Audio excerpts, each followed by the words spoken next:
Yeah, I don't know where y'all stand on any of these issues, so I'll let people call in. But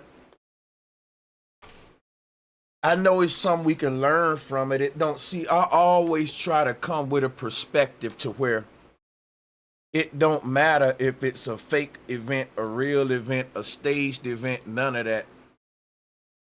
You're gonna always learn when I speak, so I always try to come from a perspective like that. Like, listen, hey, I ain't gotta play into the conspiracy theory. I ain't gotta play into the conspiracy theory angle. I could, and ain't nothing wrong with that, to to speculate whether or not the assassination of Charlie Kirk is real or fake.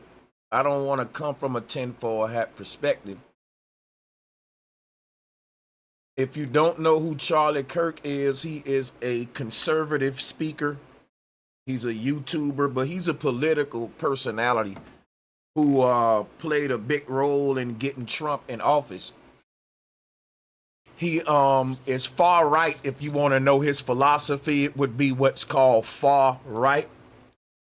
And one thing that I think we can learn about Charlie Kirk's death, and let me just say this, by the way,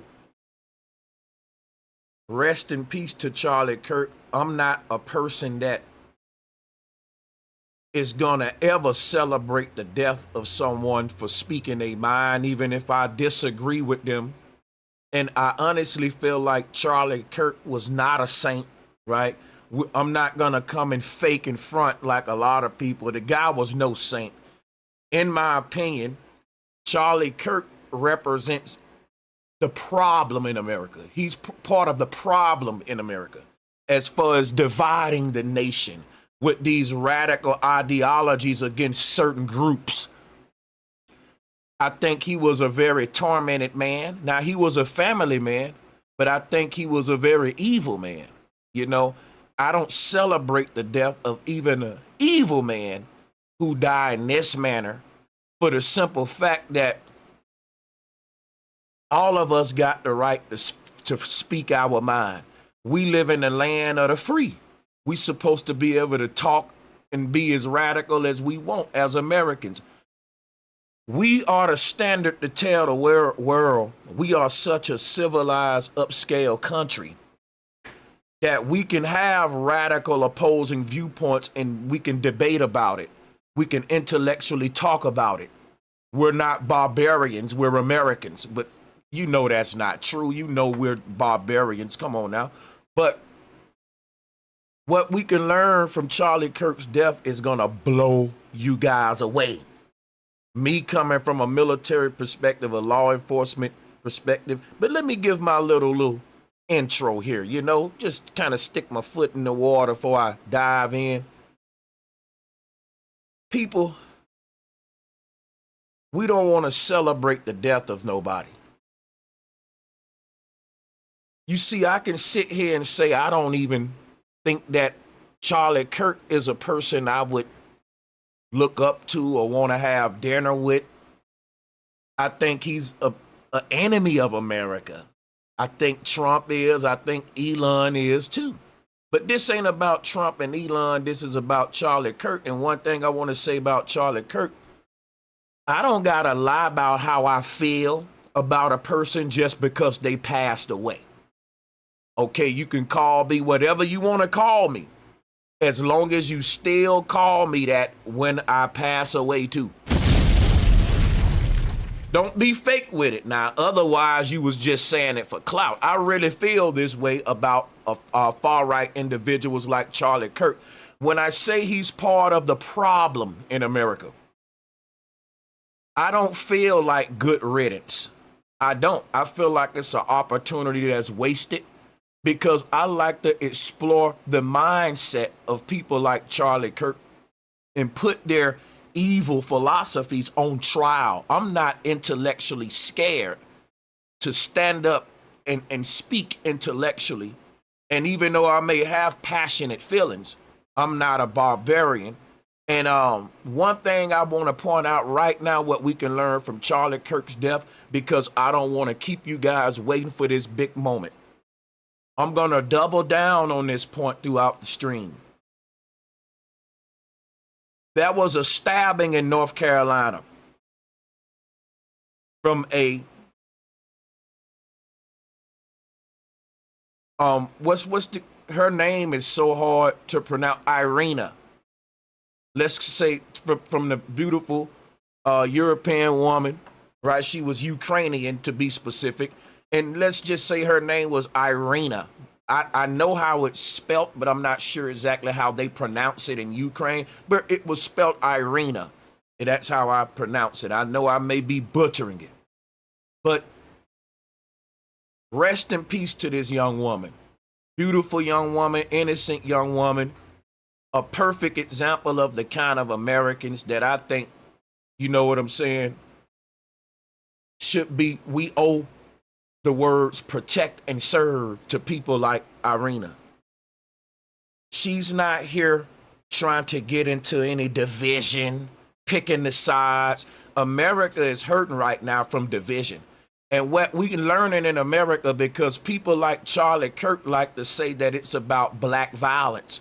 And that's the reason why I brought up the young female Irina, who was brutally stabbed in North Carolina by a guy who had 14 prior arrests. But this is what nobody from the far right would tell you. The guy was mentally ill. So what we can learn from Charlie Kirk is that America has been kicking the can. There's a mental illness epidemic in America, and there's a revolving door epidemic in our prison system. And we're just running mentally ill people in and out of the prison system. And these people are a threat to society. And it ain't just because they're violent, it's because mental illness, that's a health responsibility that the government should be providing free of charge, because their job is to protect and serve us with our tax-paying dollars, which means mental health goes into the hand of the criminal justice system because it's their duty to protect and serve us. And the biggest threat on the street is the mentally ill. A person that's mentally ill don't care who they hurt. The person that unalived Charlie Kirk was mentally ill. They was a radical, some sort of terrorist-minded person, and we know they wasn't black. America likes to ignore the real problems while playing the race game, black versus white, with all these stories. So what I'm gonna say about Charlie Kirk is he became his own lesson. Too bad he ain't here to learn from his own assassination. That's unfortunate.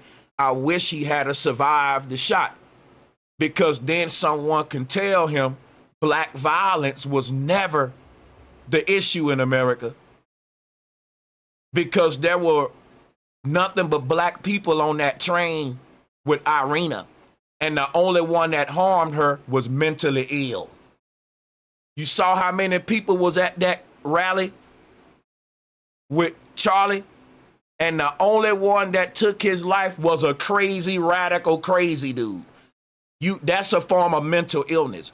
Well, Sanchez, they was a sniper. They had military stuff. Yeah, they probably shell shocked. They probably some radical patriot from the liberal side. We don't know, but we know there's a degree of psychological illness in America that America don't want to deal with.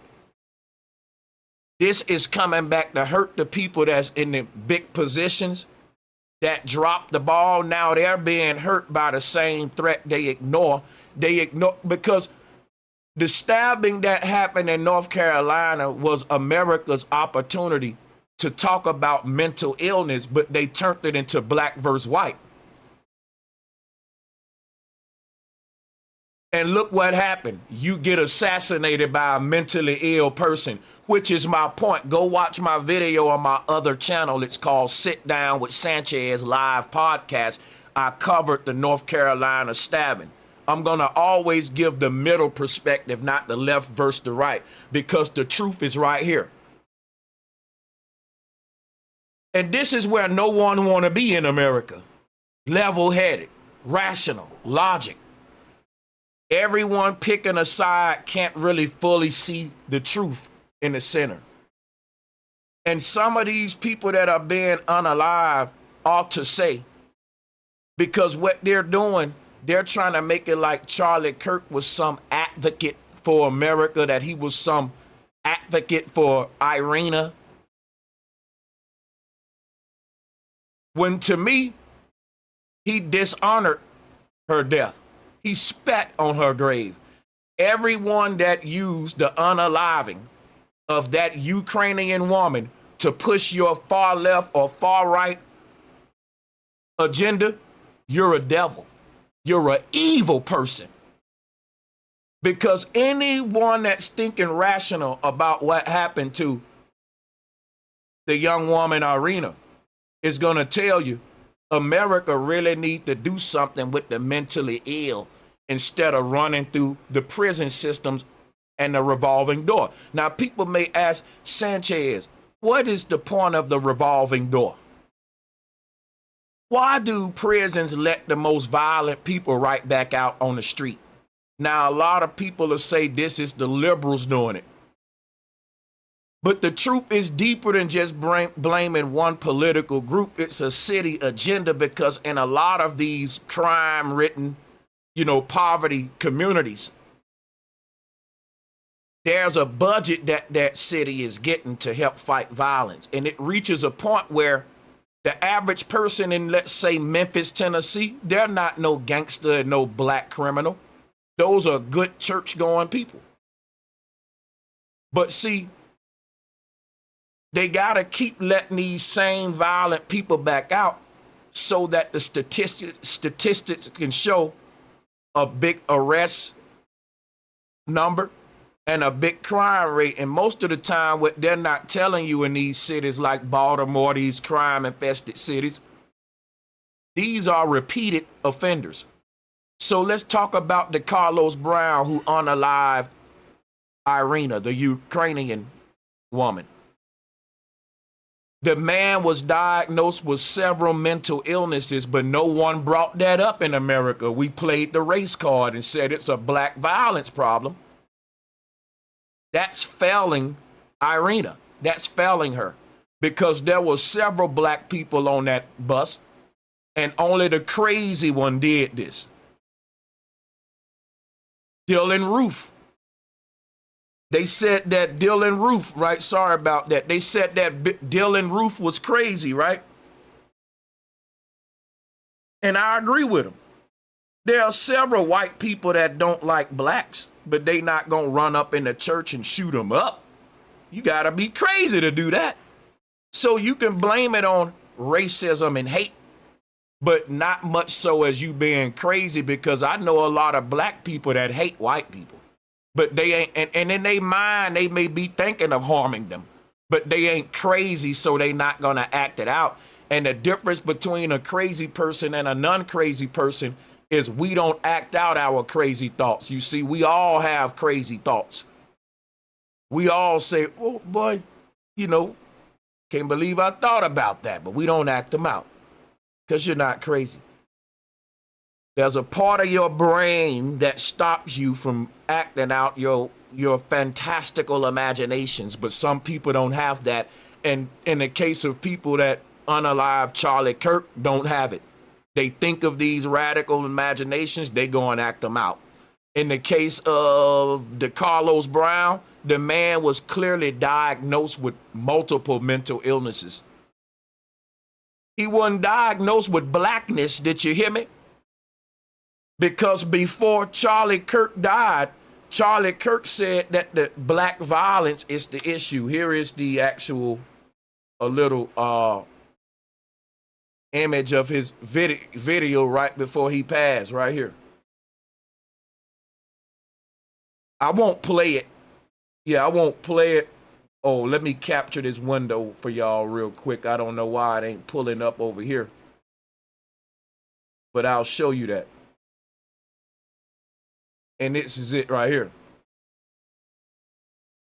I'm not celebrating Charlie Kirk's death. I'm just not going to come up here and act like he was a saint. He was part of the problem in America. A divisive evil man is what he was. Okay? And I'm not going to change my stance just because he's no longer here with us. That's unfortunate. My condolences go out to his family for sure. Right?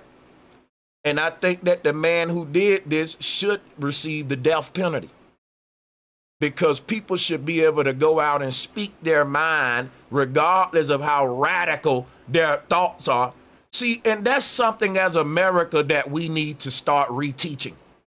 You see how I can sit here and honestly say, hey, I didn't like Charlie Kirk. I didn't like his stances on black people. I thought he was kind of prejudiced, evil. I still can say that, but I still can say, rest in peace, Charlie Kirk. He didn't deserve to die that way. I don't wish death on a man just because I feel like he's evil. Guess what? My job to do the evil. Go and combat evil on a spiritual level. You can't kill evil by killing people. Okay, because Charlie Kirk's message is going to live on, and it's probably even going to be amplified stronger. But I think that's unfortunate, and I think that's one of the hypocrisies in America, because his message was that black violence is a problem, but I think mental illness is a problem. Most of the people that's willing to go out there and do what we saw happen in North Carolina to Irina are mentally ill. Most of the people that's willing to assassinate somebody for their political viewpoint, they're crazy, man. You're crazy. But what we would say as Americans, it's a black issue. It's a white supremacy issue.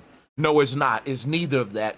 There are many white supremacists that ain't running up in churches shooting people like Dylan Roof. Yes, Dylan Roof was a white supremacist, but he was a crazy one.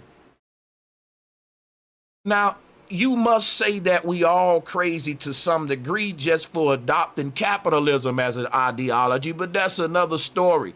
I think that if you are far right or far left, if you are black power, white power, pro this, pro that, anti this, you are psychologically ill to some degree. That don't mean you are psychologically ill to the point where we need to quarantine you, because there are several groups out here with weird radical ideologies, and we debate about it. We politically engage into arguments and confrontations. No one pull out a gun and pow. Only the crazy people do that. And so I think America is suffering from a mental illness epidemic. All of these cases where these random citizens, vigilante, just go out there unaliving people, just like in Vegas, you had a dude run up in the gym, shooting up everything. These people have mental illnesses. The news don't bring it up. The far right don't bring it up. The far left don't bring it up. Well, I can't say that for sure, but I haven't saw no one bring it, the mental. When you go and research these people, and the reason you're not researching the person is because you're researching the skin. You're saying when you see these incidents, it's a black violence problem, versus researching the black individual that did it. Often you will realize the person have multiple prior arrests. So then we know that the problem would be a revolving door problem in the prison system, not just a black skin problem. Because again, I think what we can learn from Charlie Kirk's assassination, if the far right people really respected Charlie Kirk, they would say, man, the last thing he was saying before he died was that black violence is the problem, but a white man killed Charlie Kirk. A white man killed John F. Kennedy.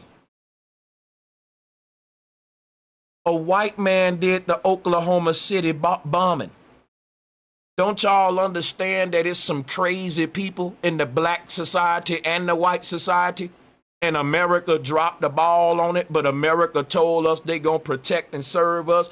Don't you know you gotta, when they say black violence is the issue, when you talk black violence, you're talking about Crips versus Bloods, gang wars, drug wars. These are black people killing black people. So When you see a case where a black man unalives a random white woman for no reason, that ain't black violence. That's a mentally ill, crazy dude that would have stabbed anybody that was in front of him sitting in that seat, if you ask me. Because that's the closest person to him that ain't paying attention, that ain't gonna fight back. Your neck is wide open. Now, there are gonna be several people argue about if it's fake, if it's real, or these psyops.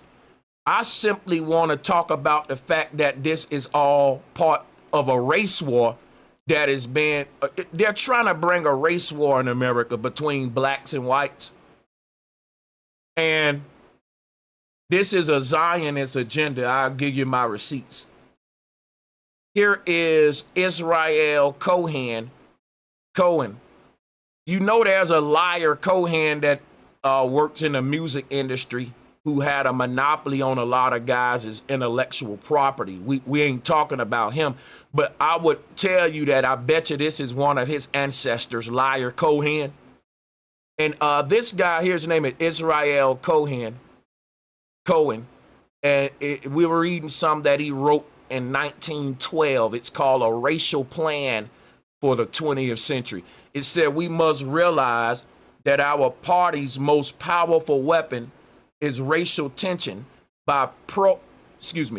we must realize that our party's most powerful weapon is racial tension. Now, this is written by a small hat in 1912, a Zionist Jew, right? Let's read this from the top. Israel Cohen, 1912. We must realize that our party's most powerful weapon is racial tension. By propounding into the consciousness of the dark races that for centuries they have been oppressed by the whites, we can mold them to the program of the Communist Party. Stop right there. Don't y'all know that the Black Power fist is a communist symbol that black people started doing when hip hop came up and soul music? Guess who opened up the door for black people to get our message out in soul music, in hip hop? I'm black and I'm proud. Rise up against the white man. Guess who opened up the door for us to do that? Small hats. Zionist Jews. Jews just like this dude. We finna read this. See, black people, your hate for the white man is something that was socially engineered in you. Because when you want to hate the people in power, white people ain't even in power. The small hats are. They got white skin as you would consider it, but they don't consider themselves white people. The real enemy has waged the war against everybody in America. They treat the white man just like the black man, which while he's in a trailer park and you in the projects. There's a specific group of Europeans in power, and I don't even think they're Europeans in the sense that we use the word or white man. I call them small pilgrim box people. The Bible calls them the synagogue of Satan. Now, if you want to know who really in charge, these are the people you can't say nothing about without getting censored. Kanye West know that. Now, you want to know why we can hate the white man, but we can't hate the small hat? Because it's his agenda to make you hate the white man and not him. He run the white man and the black man. He got the white man above you so you can hate the white man. He put the white man right there so you can think the white man is the problem when he right there above the white man playing a puppet master for everything.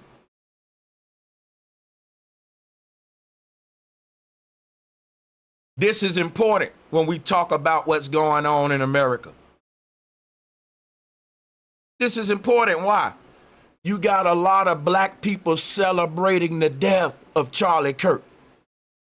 And their hate is toward the white man And everybody keep coming to me talking about Sanchez, this is a psychological operation. And I'm trying to let y'all see what the psychological operation is. You don't got to make nothing up. I got the receipts right here. It's going to be a lot of race-related unalivings and politically driven unalivings. And you can debate whether they're real or not, or whether they're staged. We know the world is a stage. What's always real is the agenda, the reaction from the people that was written into a plan in 1912 for black people and white people to have a race war. You think that's just a conspiracy theory? You see? So Michael Jackson. I know there's a lot of people celebrating this man's death. All right? So watch this, right? It says that in America, we will aim for the subtle victory while inflaming the Negro minority against the whites. We will endeavor to instill in the whites a guilt complex for their exploitation of the Negroes. Look at there. We will aid the Negroes to rise in prominence in every walk of life, in professions, and in the world of sports and entertainment. With this prestige, the Negro will be able to intermarry with the whites and begin a process which will deliver America to our cause.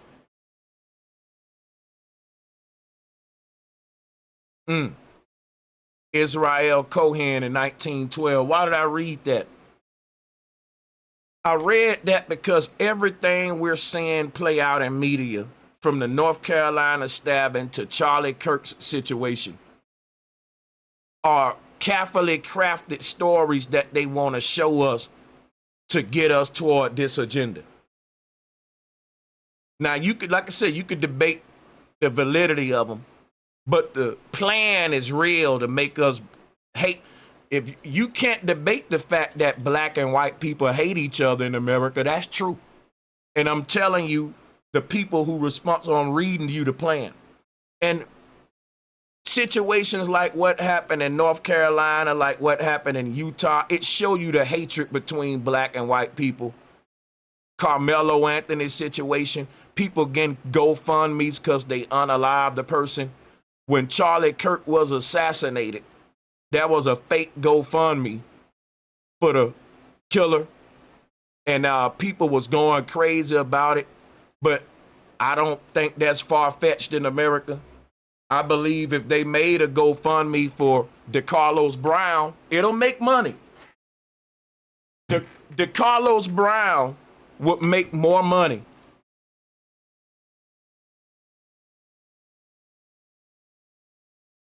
than some black college student that's getting the GoFundMe to help pay for books. So I just want to say that you nowadays in America, you picking the left or the right, you're part of the problem. I think another major thing we can learn from Charlie Kirk's assassination is that Democrats and Republicans both like to kind of, well, not much so the Democrats, but definitely the Republicans love to talk about gang violence, Crip versus Blood, you know, this and that. What we can learn from Charlie Kirk is that being a Democrat, being a Republican, I'm gonna look at you just like a gangbanger. If you wear the red, you wear the blue, both sides got dead homies. Both sides got crazy killers in their gang that'll go kill the other side for saying something that the rival gang is against. You got the red, which is the conservatives. You got the blue, which is the liberal. And what we learning from Charlie Kirk, what we learning from Trump, what we learning from JFK,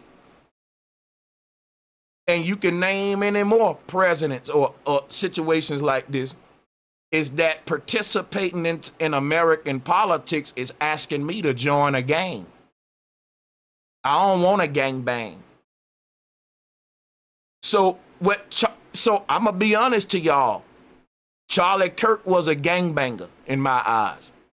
You may not like what I'm saying, But gangbangers die all the time. No one cares in America because they choose the red or the blue. They got their differences and they killing each other for it. I see politicians the same way. You just gangbangers. You die all the time, man. You get assassinated for this stuff. You banging your colors. It's deep how America as a whole, as a society, is a greater reflection of what we condemn in the inner cities. Let that sink in. So, is there anyone want to call in? Because I think what we can learn from Charlie Kirk's death is that mental illness, number one, is the problem in America. Number two, Americans acting blind to the real problems and playing the race card and the political cards. That has to stop if we really want to make America great again. So everyone's gonna act like Charlie Kirk was some martyr for good when he was just a gangbanger. And gangbangers die all the time, man. That's what those gangbangers do. They shoot at each other. These liberals and conservatives try to make us act like they're so above the streets and the hood. They got the answers to clean up America, but when they're gangbangers as well. You know what I'm saying? That's what we learning. You might not like my take, guys, but this just my take. I say if a child grow up in America and they decide to be part of the left or the right, at that moment, I gotta let them know, just like joining a gang, you ought to know what you getting into. Neither side got the answer for the people. These groups are just in it to enrich themselves on behalf of the people, just like gang members in a community who acting like they care about the people by giving them turkeys while selling them dope.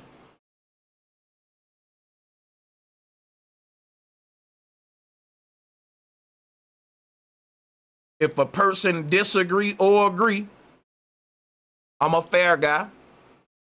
I just ask that everyone hit the like button, hit the share button, and we will open up the call line for one caller at a time to call in and share their perspective at any given point throughout my commentary.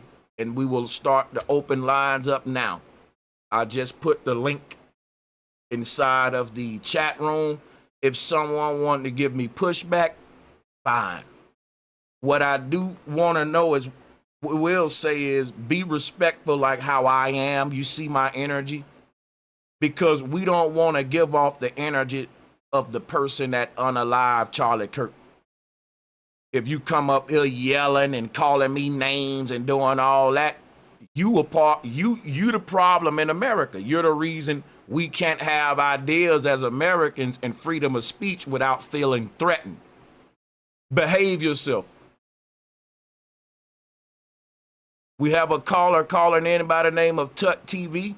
No one gonna be able to change my mind about how I feel about Charlie Kirk just because he died now. And I do think that it's an unfortunate thing, but I think that he was part of the problem. And I think that his message was toxic and that he was just another gangbanger in those words. Shout out to Zab. Thank you for joining. I'm gonna pass the mic right over to you, man. And Peace, let Sanchez. you Thanks peace for and having love, me on my your good. show. Yep. What's good, my brother? For Yeah, sure, what's man. good? So I'm gonna make a case as to why I believe that Elon Musk caused the death of Charlie Kirk. I don't know if you guys have been seeing what's been going on ever since Elon took over X, with the racist rhetoric being propelled, and by him intentionally promoting people like Charlie Kirk and a lot of these other far-right influencers who have been given a space. As you know, and I'm not saying that Alex Jones is a far-right influencer, but for example, Alex Jones was banned from social media and he got a platform on X, same as Nick Fuentes, same as the other gay dude, Milo. all these people have been given platforms. And ever since the death of the Ukrainian girl, Irina, Charlie Kirk made that his main talking point on his show every night. Every night he was harping in on it. And the intention was for him to go on this tour and help spread the message of this racial war that they want to start. Because you see, Elon Musk comes from South Africa, where over there they are able to run that society by the racial strife with the apartheid party. So Elon Musk's ultimate vision in his technocratic future is to create the racial strife. That way he could benefit from it, him and his friends like Peter Thiel and the rest of them. So Charlie Kirk over the past few weeks has been shifting his talking point to being more critical of Israel. He was even said to have been afraid that Israel was going to take him over. And at first, it's not apparent that Elon Musk is working with Israel. But when you see the people who have been giving him money, a lot of the funding with Starlink, what Starlink is doing over there right now in the war, it's abundantly clear that Elon is working with Israel. So when you put all these pieces together and you seen that Charlie Kirk, who was the main talking point figure in the far right racial dynamic, when the clout that he had, if he were to start shifting the people away to be more critical of Israel, that would make him a target. And that's what he started to do, which is why he was so afraid. So I believe that it was Israel that ultimately got him killed because he was going to switch his talking point away from being friendly with Israel. And ultimately, the people who are behind this is Elon Musk and the funding that he's been giving Charlie Kirk. That's just my 2 cents from everything I've been seeing going on. I'll land right there and let you have at it.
Sanchez, in the chat, they're saying they can't hear you. I can hear you, but in the chat, they're saying they can't hear you. My bad. I always forget that my joint is muted on the program. I'm gonna stop doing that for this show. So sorry about that. But what I was saying was that basically, Zab, and you can back me up if I leave something out here, that what I really wanted to point out about Charlie, he spent his life advocating the fact that black people are the problem of violence in America, and he died from a white man. And I think that if America don't learn that from the biggest lesson from his death, that's a smack in his face. Because if I'm a white man and I'm telling America that the biggest problem is black people and another white man killed me, then guess what? That proves that what Brother Sanchez been saying was right, that there are crazy people in the black community and white community. In the white community, they get their people off the streets that's crazy, and they have mental institutions to help their people in these upscale communities. But in the black, if y'all research ever since Roman times, ever since the time of the Greeks, they would always have a part of town where they put the quote unquote undesirables. And that would be the criminals, the poor people, and the sick people. and also the stray animals, like when you ride through a ghetto, you see stray animals, sick people, mentally ill people, gangbangers, you see the criminals and all that, and you see them living among the poor, innocent people. They've always grouped all of those people together, and those are called ghettos. Those are made from Roman social engineering, right? It's a zoning problem in America. Like, what are we doing with the mentally ill in this country? We're making them live among the poor, and being, as long as they're not endangering the rich, then we'll just blame everything on black people or poor people acting out because they don't have a lot of money. When really, when you research the violent crimes in these poor communities, it's the same people coming in and out of jail with 3-4 bodies. You got to ask yourself, right? When y'all see these gangbangers with 3 teardrops under their eyes, you got to ask yourself, the fact that a gangbanger can have more than 1 teardrop under their damn eye is a failure of the criminal justice system. That means you letting this man out to get another teardrop, and he beat that murderer and get another freaking teardrop. Well, Sanchez, as you said, and I like that you read that book showing the Zionist plan, going all the way back to Bacon's Rebellion, when they first decided that the best way to rule society was to keep black people going at white people, or white people going at black people, because as they say in Rome, divide and conquer is the best strategy. The thing with Charlie Kirk was he was going along with that agenda, because during his shows, he never once brought up the fact that the guy was he had mental problems. He was harping on the racial divide, and he was part of the agenda as to bringing the National Guard in our cities by using this idea of black crime as a basis to do so. So Charlie Kirk was a puppet of that agenda. And it's the reason why they're so mad right now when you see guys like Trump dedicating everything to Charlie Kirk, is now that they don't have Charlie Kirk as the mouthpiece for that civil war, racial war agenda, now they're in shambles, because Charlie Kirk was the perfect guy to do it. He was young, people listened to him, he had a large following, and he was very influential. So now that he's not going to be there to stoke the racial flames, that plan, they're going to have to go back to the drawing board and find someone else to do it. Yep. Salutes to you, Zab. I'm gonna pass this thing around a minute and hear from other perspectives. Shout out to let's go to EZ. Welcome to the build. Thank you for joining in. Hey man, thanks for having me. And I just want to say it's been a pleasure watching you for years. I feel like you've taught me a lot. So thanks for doing what you're doing. Thank you. Much appreciation. Thank you. So I heard somebody talking earlier, and it's actually why I joined this Zoom. Somebody was talking about Peter Thiel and Elon Musk and how they were responsible for what happened to CK. And so basically, I wanted to hear your thoughts on that. And earlier, you were also talking about how you think whoever shot Charlie, it was a mental illness thing. And I guess to me and everybody I know, we all kind of think it was more of in the same line as like JFK or Malcolm X. So I just wanted to hear your thoughts on that too. Yeah, I think anybody that never met a man but can disagree with his stance from afar and don't want to debate him or argue with him or even fight him, they just want to go take his life because he's saying something I disagree with, or he have stances that I don't agree with. I think that's anti-American. I think these people need to be quarantined from society. And yeah, I think that due to mental illnesses, you are a public safety threat. They owe public safety to all of us. Part of protecting the public is getting the mentally ill, separating them from innocent people. You got people, man, what they do, they'll put the mentally ill in with the poor. Long as you're not harming the rich, then boom. But just to answer your question, man, and to keep it brief, I think it's all 2 words: mental illness. Now, people may wonder, why am I keep bringing up mental illness in all these cases? That's really the foundation of all this stuff. Now listen, I'll say this. Yeah, and America, if I may, Sanchez, would you yeah. mind? I'll answer the Peter Thiel and Elon Musk portion Oh of the yeah, because he question. was asking you that before I got in for sure. Go ahead. And that portion of the question goes back to their goal of this technocratic future. If you look at what a lot of Peter Thiel is doing with Palantir, a lot of it is um, AI, surveillance, drone technology. They want to bring Right. that system here into America. The only way they will be able to bring that system here is if they have martial law and civil war.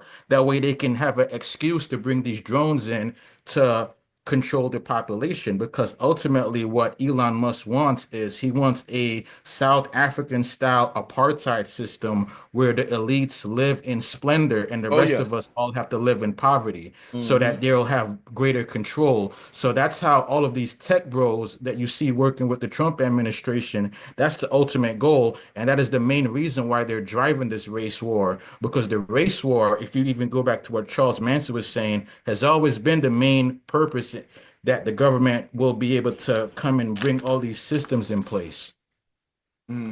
Because check this out, right? Why do the Jews want a race war in America? They want total control over all American citizens. And they are the only group that they are the only group that don't identify as none of the quote unquote races in this place. So the moment they get all the races to have a Royal Rumble, they're gonna be the ones over the martial law, the UN, and basically policing all of us on a deeper level, in my opinion. Well, that ain't my opinion. That's their fucking plan. I just read, man. Yeah. No, I mean, it's all out there to read. It's all published. I totally Yeah. agree with that. And Zab, dude, that was very succinct. Thanks for explaining that. That makes a lot of sense. And I guess that brings me full circle then, brother Sanchez. I'm just so confused right now because like you're saying mental illness for the shooter, but I think Zab's right. It seems like Charlie lost his worth to whoever was using him this whole time, and then they're done with him. That's my how I see it. Well, What do you what you think correct me? that I guess. you think his own people got him out the way? Is that's what I'm? Yeah, because I like so meant for instance, okay, if okay. Trump and Elon were such buddy buddy with him and they were using him to kind of keep their finger on the pulse of like young white dudes, but then the real future that Trump and Elon want is Palantir. Well, I don't think that's what Charlie wanted, but I think once Charlie was privy to that, to the fact that they were kind of using him to push an agenda that he actually doesn't want for his family's future, I think they eventually knew he would realize, and I think that's why they killed him. That's my take. But Well, again, I think you've given me so much knowledge. So I want to hear it from you. you know, Palantir. To think Charlie Kirk didn't know about Palantir is kind of the part I can't really agree with. He seems to be Okay. like a guy that's very versed in business, being up on technology, what's going on. He's part of the far right. So he's gonna be privy to all the agendas, the World Economic Forum. He know about Palantir before all of us on the panel, if you ask me. So what I think is he was controlled opposition for Palantir, because what these people like to do, they like to have their own people inside of controlling the opposition or leading the movement that would rise up against them. So But that Sanchez, even if he was privy to it, isn't he not allowed to have a change of heart? I ain't say he's not. I'm just saying that, you know, Easy said that, you know, when he found out about it, he changed his mind. I was saying, well, I think he always knew about it. And I was kind of just saying why I couldn't go with that theory, because I think he would have known about it from the get. Like, he's part of the in crowd. Like, he's deeper in than us, though, is what I'm saying. So, I mean, I look at a lot of those people like him. For example, you got people like Candace Owens that turned on Trump. They still working with him secretly.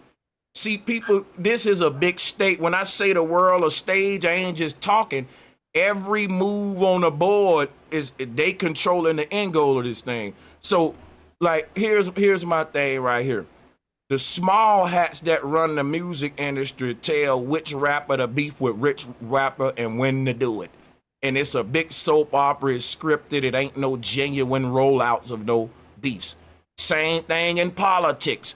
These people know on the world stage, okay, Candace, we gonna have you and Trump fall out around this time so that we can get you ready to push the next agenda, because everyone's gonna turn on Trump when they see exactly what the hell he gonna do when he really get in there. So all the people that pushed him in there, soon as he do exactly what they knew he was gonna do, this ball. So now they can get right back with us on our side and lead us to the next damn deception. Well, I'll offer this last caveat. Now, this is from people who claim they were close to Charlie. They were saying in the past 2 weeks, as his stance towards Israel was becoming more critical, he, out of his own mouth, said he was beginning to fear for his life.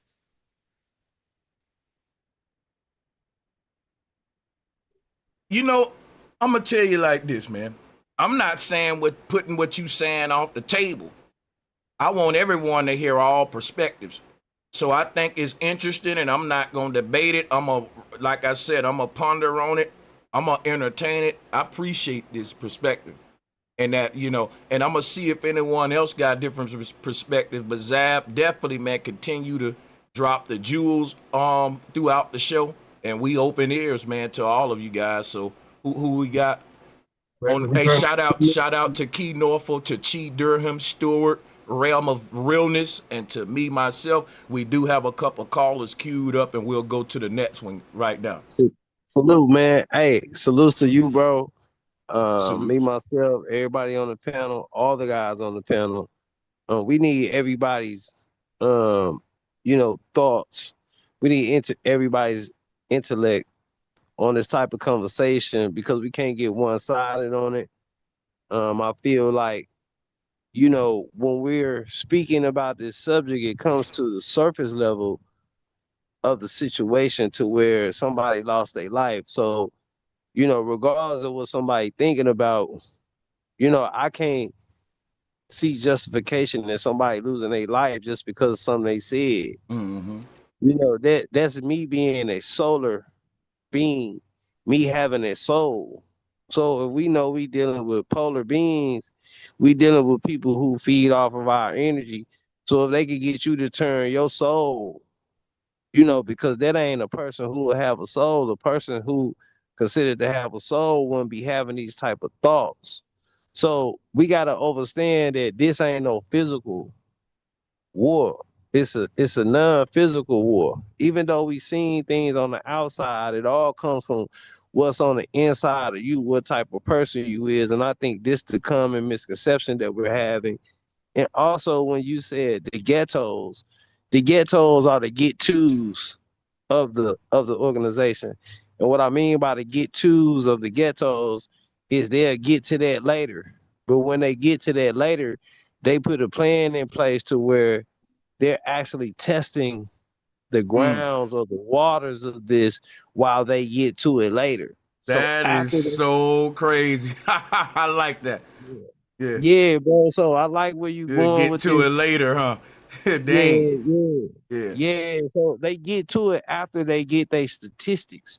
When everything they do is plan, plot, and strategize, because you got to remember, they don't have a solar connection to this universe. We have a solar connection to this universe. We the astronauts, and they want to be astronauts and things of that nature. So they start to put forth a conception of to where they are externally connected to this place, and they use our internal connection. So this is why they siphon our energy. We just food. It's like a nigga chicken. The chicken think he's just a regular animal, just like everything else. And we not realizing that we ain't just regular like everything else. The chicken was just made solely for us to eat and consume, and that's what they're doing to us. And once we can overstep that reality of ourselves, if we can't overstep that reality, we're gonna be stuck in this same loop, bro. Key, you know what now? What you just broke down was these energy vampires. Good shit, bro. That's exactly what you just broke down. These energy vampires, because what you explaining is they're wanting from us a sort of inner light, a sort of innocence that these folks want from us. That's what we call selling your soul. But that's a whole nother, we got to go into that, man, because in my opinion, I think Charlie Kirk did sell his soul to the conservative party, to the Republican party, to the MAGA maniacs, right? And I think it's just anti-American what Trump doing, what Elon doing. I think what Charlie Kirk represented was the destruction, the fall of America, while claiming that they're gonna make it great again, right? So I just want to say throughout the show, is nothing wrong with us saying how we genuinely feel about Charlie Kirk, and also respecting the fact that we do not wish death on no one No. at all too, because I think that when Charlie Kirk blamed violence on black people, his death is a testament that black people ain't the problem. Like a lot of white people say, you know, when they looked at the North Carolina stabbing, that black violence was the issue.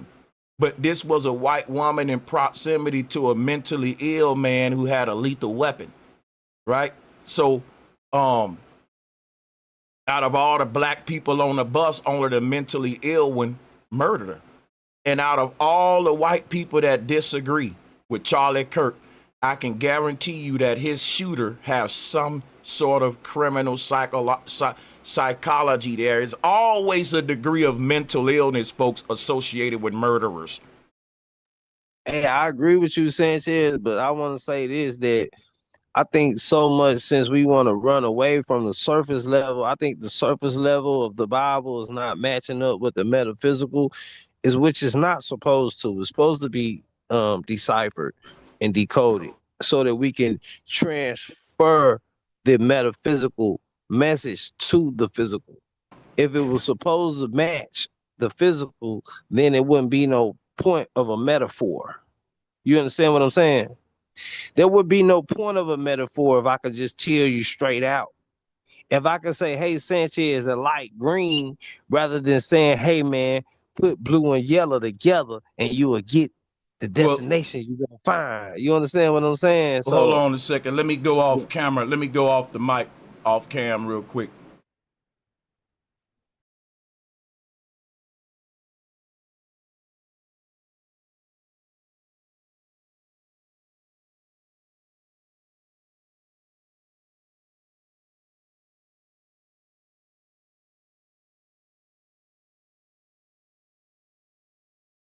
And we finna review this together. Salutes to the panel, salutes to everyone. I see people is saying, show proof that Charlie Kirk was blaming violence in America on black people. Well, his video he made right before he died, which got a lot of black people celebrating the man's death, which I think is disgusting. I'm not gonna do that. But I think we can learn from his death versus celebrate it. It's a learning situation. Here go the video, we'll play it.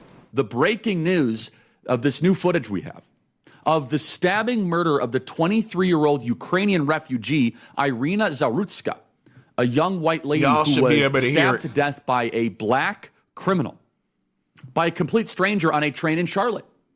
Now, you might have not seen this footage yet. This is becoming national news, and the left... I think I want to play it. It's faster than this. Is doing everything they possibly can not to talk about it. The media is very uncomfortable about this story. If you watch this video, this guy was sitting minding his own, she was minding her own business, he was minding her own business, she was also dressed in like baggy clothes, comes up, takes out a knife, stabs her to death. 14 times he was previously arrested. 4 times. 14 times. He comes. So I'm gonna tell you why I say Charlie Kirk is an evil demon. And rest in peace, it's unfortunate he passed. It's because Charlie Kirk is such a such a racist man that he researched the history of this black man, but did not bring up the fact that the man had a mental illness. Y'all hear me? He did enough research on this man to realize, right, that the man had 14 prior arrests, but yep, he left that part out. Let's talk about the Carlos Brown. Let's chat GPT it. Brown, we'll pull his background up. Chat GPT ain't gonna leave out his mental health.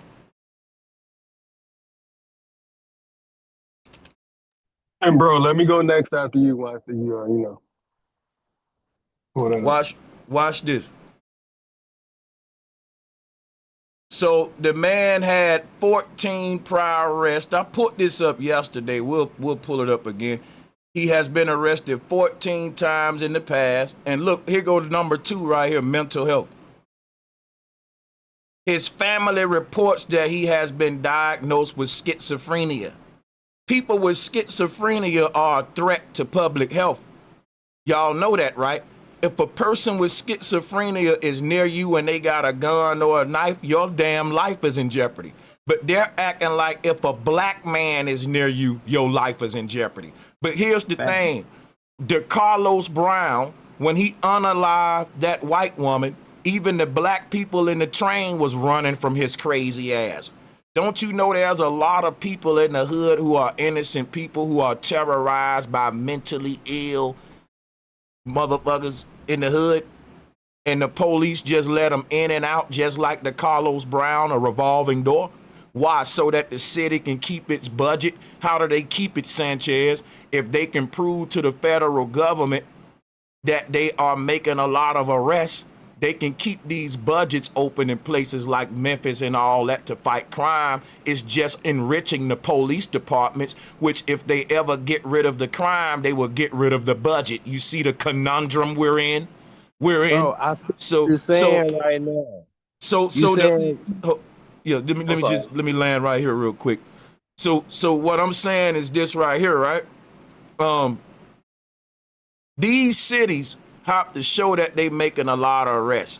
They ain't counting criminals. They're counting how many arrests was made. And they will say, well, we made this many arrests in Baltimore. And that makes it to the public like Baltimore has a violence epidemic, when really everyone in Baltimore already know who the violent people are. You can count them on your hand.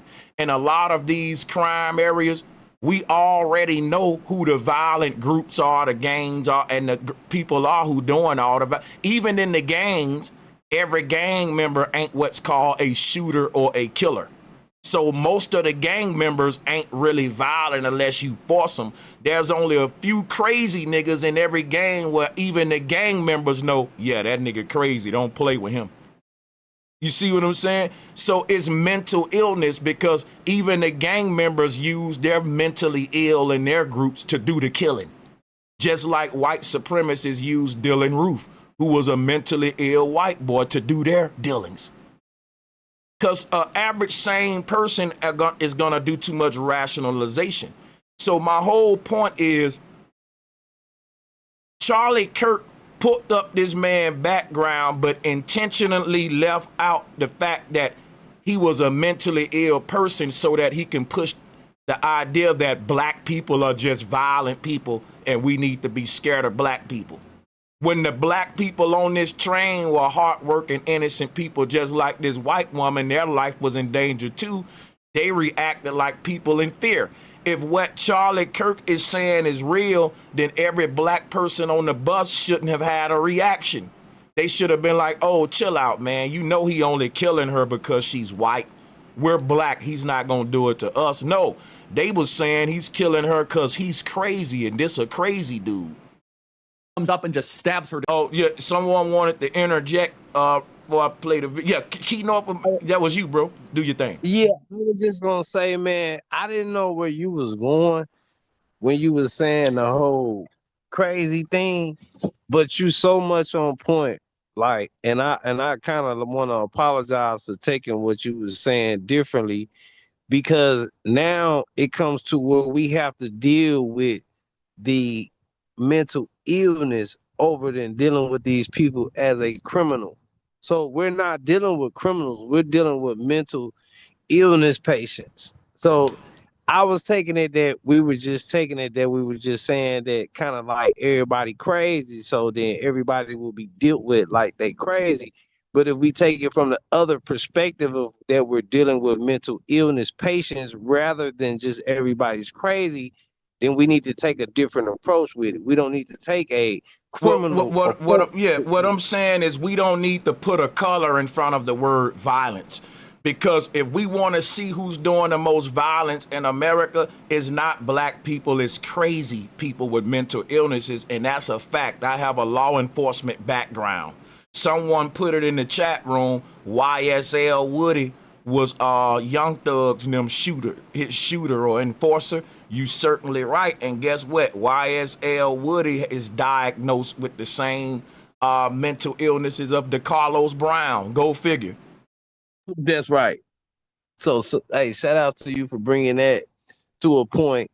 So, because with that being said, then now we know, even back in the day, to where people used to have a certain offset to their spirit, we would know that we would kind of call them a little bit crazy. And then even when you was saying the point to where these people were put these certain type of people to the ghettos to the get to, we'll get to them later. Oh yeah. Yeah, I gotta get to the video real quick. Hold on. Okay. Yeah. To death. Situations like this are a nearly daily occurrence in our cities. And I'm coming back from two nations, Japan and South Korea, that are poorer than us, that are not as populous as us, and their cities are not just safer, they are different planetary realities. As if I went to Saturn and we live on Mars. We do not have to live this way. You can create a society and a culture where you can get on a train or a subway and not be Irina Zarutska and get stabbed to death. And you can create a culture where I should be able to go out there and give a speech and give my freedom of thought without getting shot to death and assassinated by some white man. See, why don't I look at Charlie Kirk's death and say, America, we got a white violence problem. I don't feel safe speaking up at rallies now because of white people. You see, Sanchez ain't racist like Charlie Kirk. Rest in peace, Charlie Kirk. My condolences go to his family, but just know that he was a racist man. He hates black people. He was an evil man. He's part of the problem in America. He's a agent of division. And please don't make it like he's some martyr that died with a good message. He was wrong in his message. His death is proof that he was wrong. He's I trying got to something to say about that. Yeah, let you guys do me for just let everyone land. I got you. But yeah, his death is proof, that he was wrong. Because listen, he didn't die from the black people he said was the biggest problem. Another white man killed him. And if this what we're not gonna learn from his death, then it's a spit in his grave. Go ahead, me myself, take over. Oh, for sure. Peace and power to you, bro, and the panel for sure. I just want to throw this out there real quick. Hold on, where we go? We're gonna get to what the gibbous moon is in a second. But hey, September 11th, right? That's where we at. It happens so quick and often, like when it comes around, people forget. It's like, yeah, this was the spawn of our greatest generation's war that we kind of still at right now. And the PTSD, all the things that happen because of that, don't ask, don't tell, the liberal versus Republican versus the uber conservative versus the uber progressive, right? Because you got a middle ground, then you got the left and the right of that middle ground. Then you got the far left and the far right of that middle ground. And so we got to understand that there's a distinction, there's specifications, right? There's distinctions between those things, right? But what I wanted to say is he was, well, first of all, Kirk, the etymology of Kirk means church. And that's what, and literally that brother was about truth and actual, honestly, I think he was the middle ground that a lot of people were gravitating to because he wasn't saying nothing wrong. But of course, he's a young, Caucasian conservative. So he's going to slip up and sound a little racist every once in a while. Yeah, ain't no way you can be, all the way, real quick, it's just a quick interjection. There's no way you can be middle ground and far right. That's like saying I'm in the middle of the field and at the end of it, Yeah, I said he was a middle ground for us. I'm not saying he was far right. I think he was a middle ground. He said he was far right. No, but this is what I'm saying. He's saying he's far right. He's part of the far right. So, I mean, it ain't really what you or I say, is what he say at the end of the day. He defined what he is. He didn't say he was middle ground, right? He letting you know, I'm over here with the Elons, the Trump, and the far right. This is my team. right? So we just gotta deal with the reality of what he was on. That's all. Go ahead, though. No, for sure, I don't think he's a racist at all. I do think that just like on our side, we say something about white people, even on the panel, that we could think that we might want to take back once we go back and listen to it. I think you're racist for doing that too. Now, here's the thing. What I'm saying is, we can go into the deeper, rabbit hole about the etymology of what, September 11th, the moon cycles, what that means, how every single September 11th or around here, this certain moon cycle time, they do their certain elite sacrifices, right? I think that they put that brother on a sacrificial table because he was talking too much truth that was bringing people. Literally, he was just a dude that was like, let's have a conversation about your disagreements, no matter what it is. Bring it to the table, and he was bouncing back and forth from college to college. For sure, if we think that the alphabet crew, the CIA, can you tell me FBI, a couple of things he said that's true, though? Just give me a few more seconds. If we think that the FBI, CIA are behind certain other so-called things and assassinations, et cetera, once we do our research, it's not a far reach to think that they were behind getting rid of this young white brother that was on the truth path. Because he wasn't saying anything that was alive, but he might be kind of egregious in his verbiage sometimes when talking about other races. But when you look at certain stats, he's not wrong about most of what he says.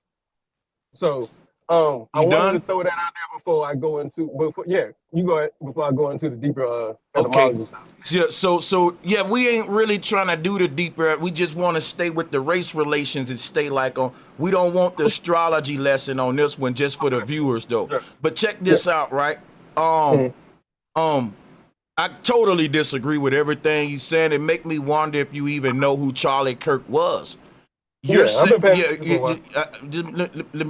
me take the floor. I doubt it because I'm gonna tell you like this. He definitely was racist, and he would tell you he is, and he would also correct you on a word, right? Just like the other white guy did, Nick Fuentes. White men who on the far right, like Charlie Kirk, they are just like black men who on the far left. A black man on the far left is for his race, bro. He will tell you, I'm for my people first, right? And guess what Charlie Kirk would tell you standing over there with Elon and Trump and all them? He's for making America great again. That's the white man's way of saying, I'm putting the white man first, bro. Read between, don't be wet behind the ears. You be smarter than that now. Now check this out, bro.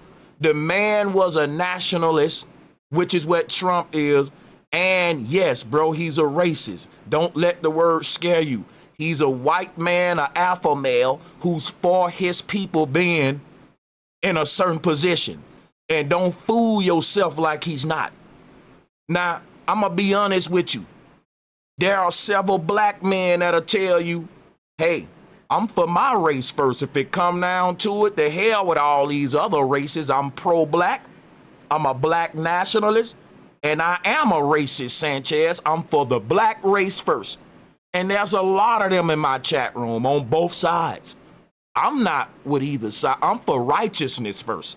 I'm for the truth first. If you, no matter what color you are, if you standing for what's right and what's true, that's what I'm truth first.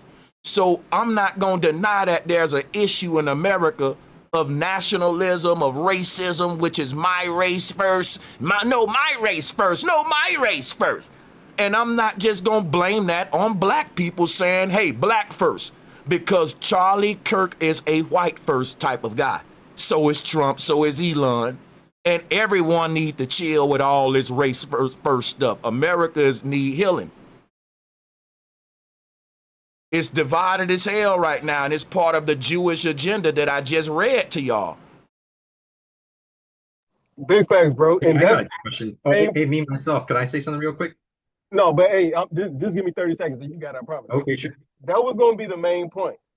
They will use this. They just shut down most of the HBCUs on the East Coast. They're going to use this as a scare tactic for those who don't know the deep truth that we're breaking down, right? It's going to be a separation tactic. I break this down all the time. The media portrays a different image than what it is when we go outside and have conversations with neighbors, eat and go to the same fast food restaurant with neighbors. hand out money to poor people, whether they're regardless of race. When you're, homeless, regardless, right? It's different than the images they portray. So we got to make sure this is not allowed to separate even further. So that's why I clicked on, because I was like, yo, it's almost like we was feeding into the narrative for a second. So it's like, no, don't let this separate us at I'm gonna tell you, if you're feeding into it, then that's on you, brother. I can't speak for you. I can only tell you what I'm doing. I'm coming here to talk about mental illness and how it relates to race relations, and how both races are dropping the ball by playing a black and white card, instead of pointing out the real issue, which is most of these cases are crazy people. And I just pointed that out because what's his name, Charlie Kirk, looked up the brother's profile and didn't even bring up his mental health issues, which was so deceptive. And unfortunately, he was taken out by a guy who has mental illnesses, talking about the irony. He was raised baiting, but I'm not going to celebrate it because it's like, right, we're not celebrating it. We're learning from it. We're learning from it so that his death don't be a mockery. Yeah, I see what you're saying. And that brother for sure. But the other key is, like, the policing in the actual judicial system is set up to allow our people to just be in squalor, to just have that influx of just filth, disgusting, like sadistic, and also insane people. That's the Jewish. Right. Product of the crazy people are a product of the previous, what I said, right? And then it keeps cycling, and the cycle keeps happening. Then you have 20 years, 30 years of this generational cycle, and then we wonder what's going on. And then you look at the certain legislators they put in place to take away the funding for because mental health hospitals cost way more than just prisons, because it takes more people to watch those and to actually rehabilitate or try to rehabilitate those actual people. When you do your crime, do your time, put them in that box over there called federal jail, whatever, right?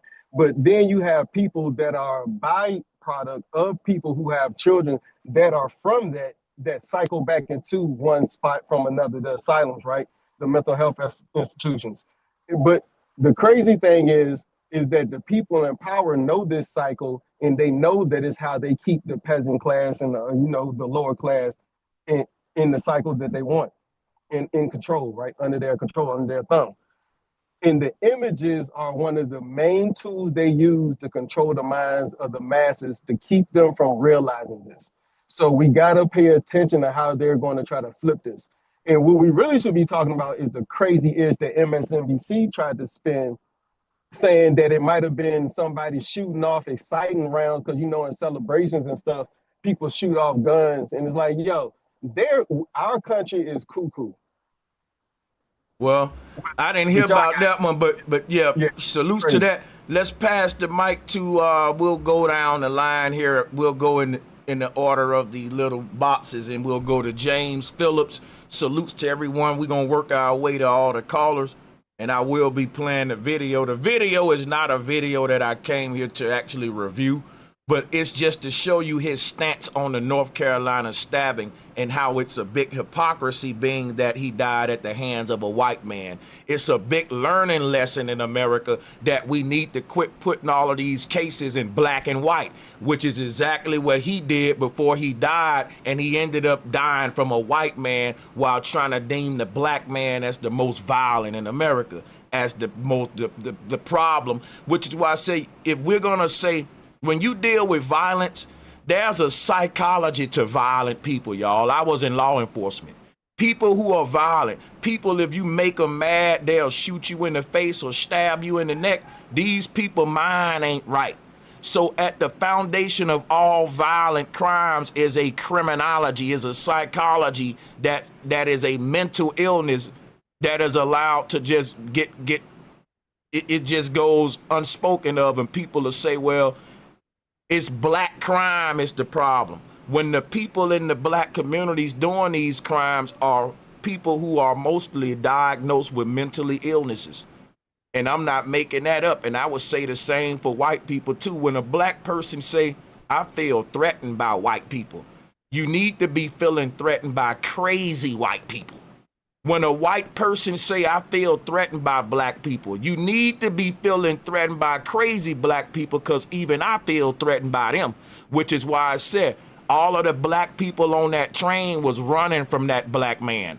They wouldn't relax because they knew he wasn't killing that white woman because she was white. They can look in his face and tell this MF was crazy. And white people can say the same about the crazy. So it's just that simple, you know? So America don't want to talk about mental illness until it comes back and bite one of their own. You kick this can until it lands on your own front porch, which is the case of Charlie Kirk. So I'm going to pass the mic to James Phillips, and I ask that everyone hit the like and share button if you like the content. Keep us going. Hit the super chat or $ Bro Sanchez TV. We'll roll the show on. Go ahead, James. Yeah, what's up to the panel? What's up, Bro Sanchez? Let me just say this. I mean, I'm not sure about the racist rhetoric that he has conveyed and dished out, but I think that it's bigger than racism. I mean, if you have evidence of the racism that he has portrayed, then I'm sure that we'd all like to hear that. What you're asking me for? Evidence of his racist behavior. Okay, Like, well, let me ask you a question. Go for it. You don't think that the Trump movement, the MAGA movement, the far-right movement is for white Americans first, just like, for example, the pro-black movements are sort of for the black people first? See, I'm not blind. No, I know. I Hold on, brother. You gotta, if you're gonna ask a question, you gotta let me answer it too. Let me fully answer you. So here's the thing: if a person say they don't believe that, it's because what happens is with the far right movements, they never say white first. They ain't gonna pull up a hashtag W1, right? That's not like them. They're very discreet with theirs. I served with conservatives and far right people. And I'm gonna tell you, man, it's a lot of people, it ain't just them, James, who feel like the skin color that I am, I want the people like this skin color to be at the top and to thrive over all others.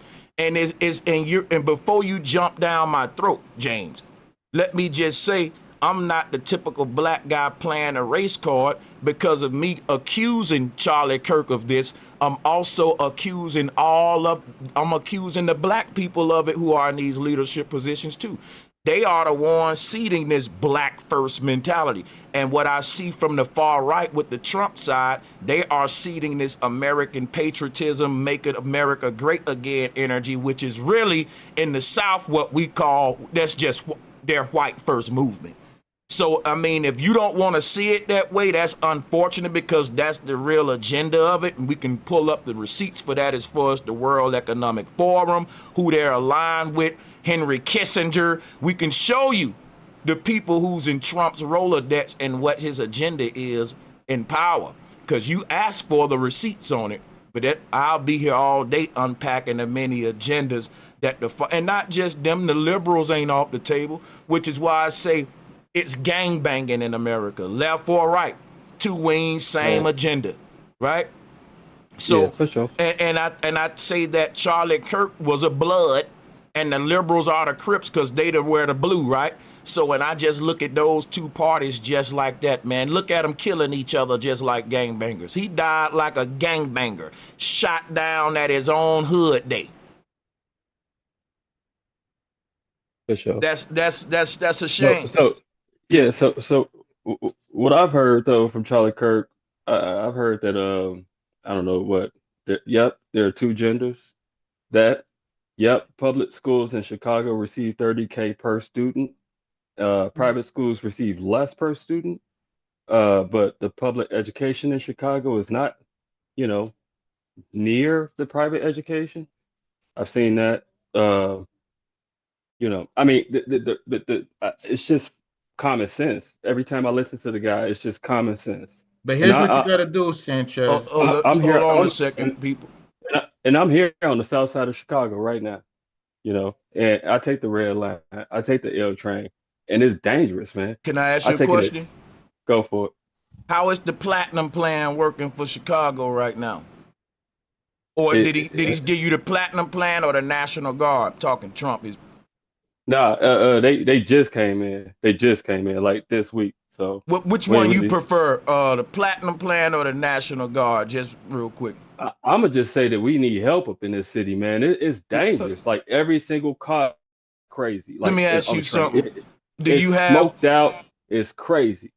And Let me. I'm Okay. a 40-year-old man, and I'm from the streets. You know what I'm saying? But after a while, you mature and everything. But Right. You it's say it's dangerous. way beyond You anything. said it's dangerous in Mhm. Chicago, right? I always Very. say this: if you are still a Chicago resident, Uh-huh. is not dangerous enough for you to move out, right? Nah, yeah, yeah, nah, Now nah. check this out, right? Here's the My thing, wait, bro. circumstances have led me back here. Let me land. Listen, you're gonna live on to be an old man in Chicago, James. Trust me, you ain't gonna die, right? You Dang. saying it? Hold on. Listen. You're saying it's dangerous, but guess who died? Charlie Kirk. And guess who killed them? A white man in a safe city called Utah with Mormons and Christians. So what's the lesson that we can learn from that? The National Guard ain't nothing but a prop. They still ain't gonna make James safe. You better get your own gun and take you some self-defense classes and fortify yourself. Because guess Right. what? Asking for more policing and to take away of my rights and giving me martial law ain't gonna do nothing. But you think the gangsters gonna stop because of that, man? No, I get it. When did the children stop acting up because you gave them a curfew?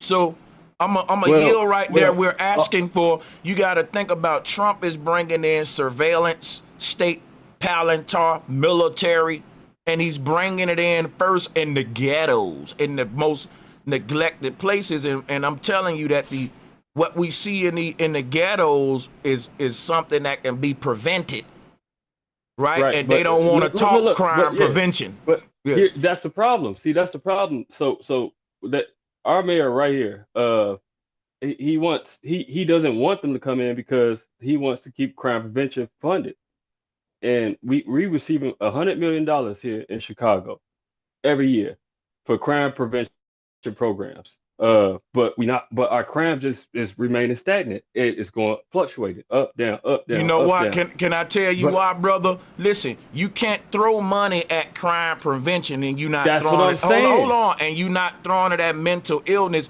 because the root of all violent crimes. Because there's different kind of crime. When people say it's dangerous, you saying my life is in danger.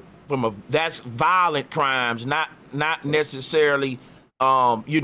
It's financial crimes, that's dangerous too, right? But you still got your life. But I'm saying, when people say I'm in fear of my life, I don't want to go outside, as a Chicago man, you more likely to get shot by some crazy schizophrenic motherfucker than just a random gangbanger looking for a civilian to shoot, because gangbangers looking for another gangbanger to kill.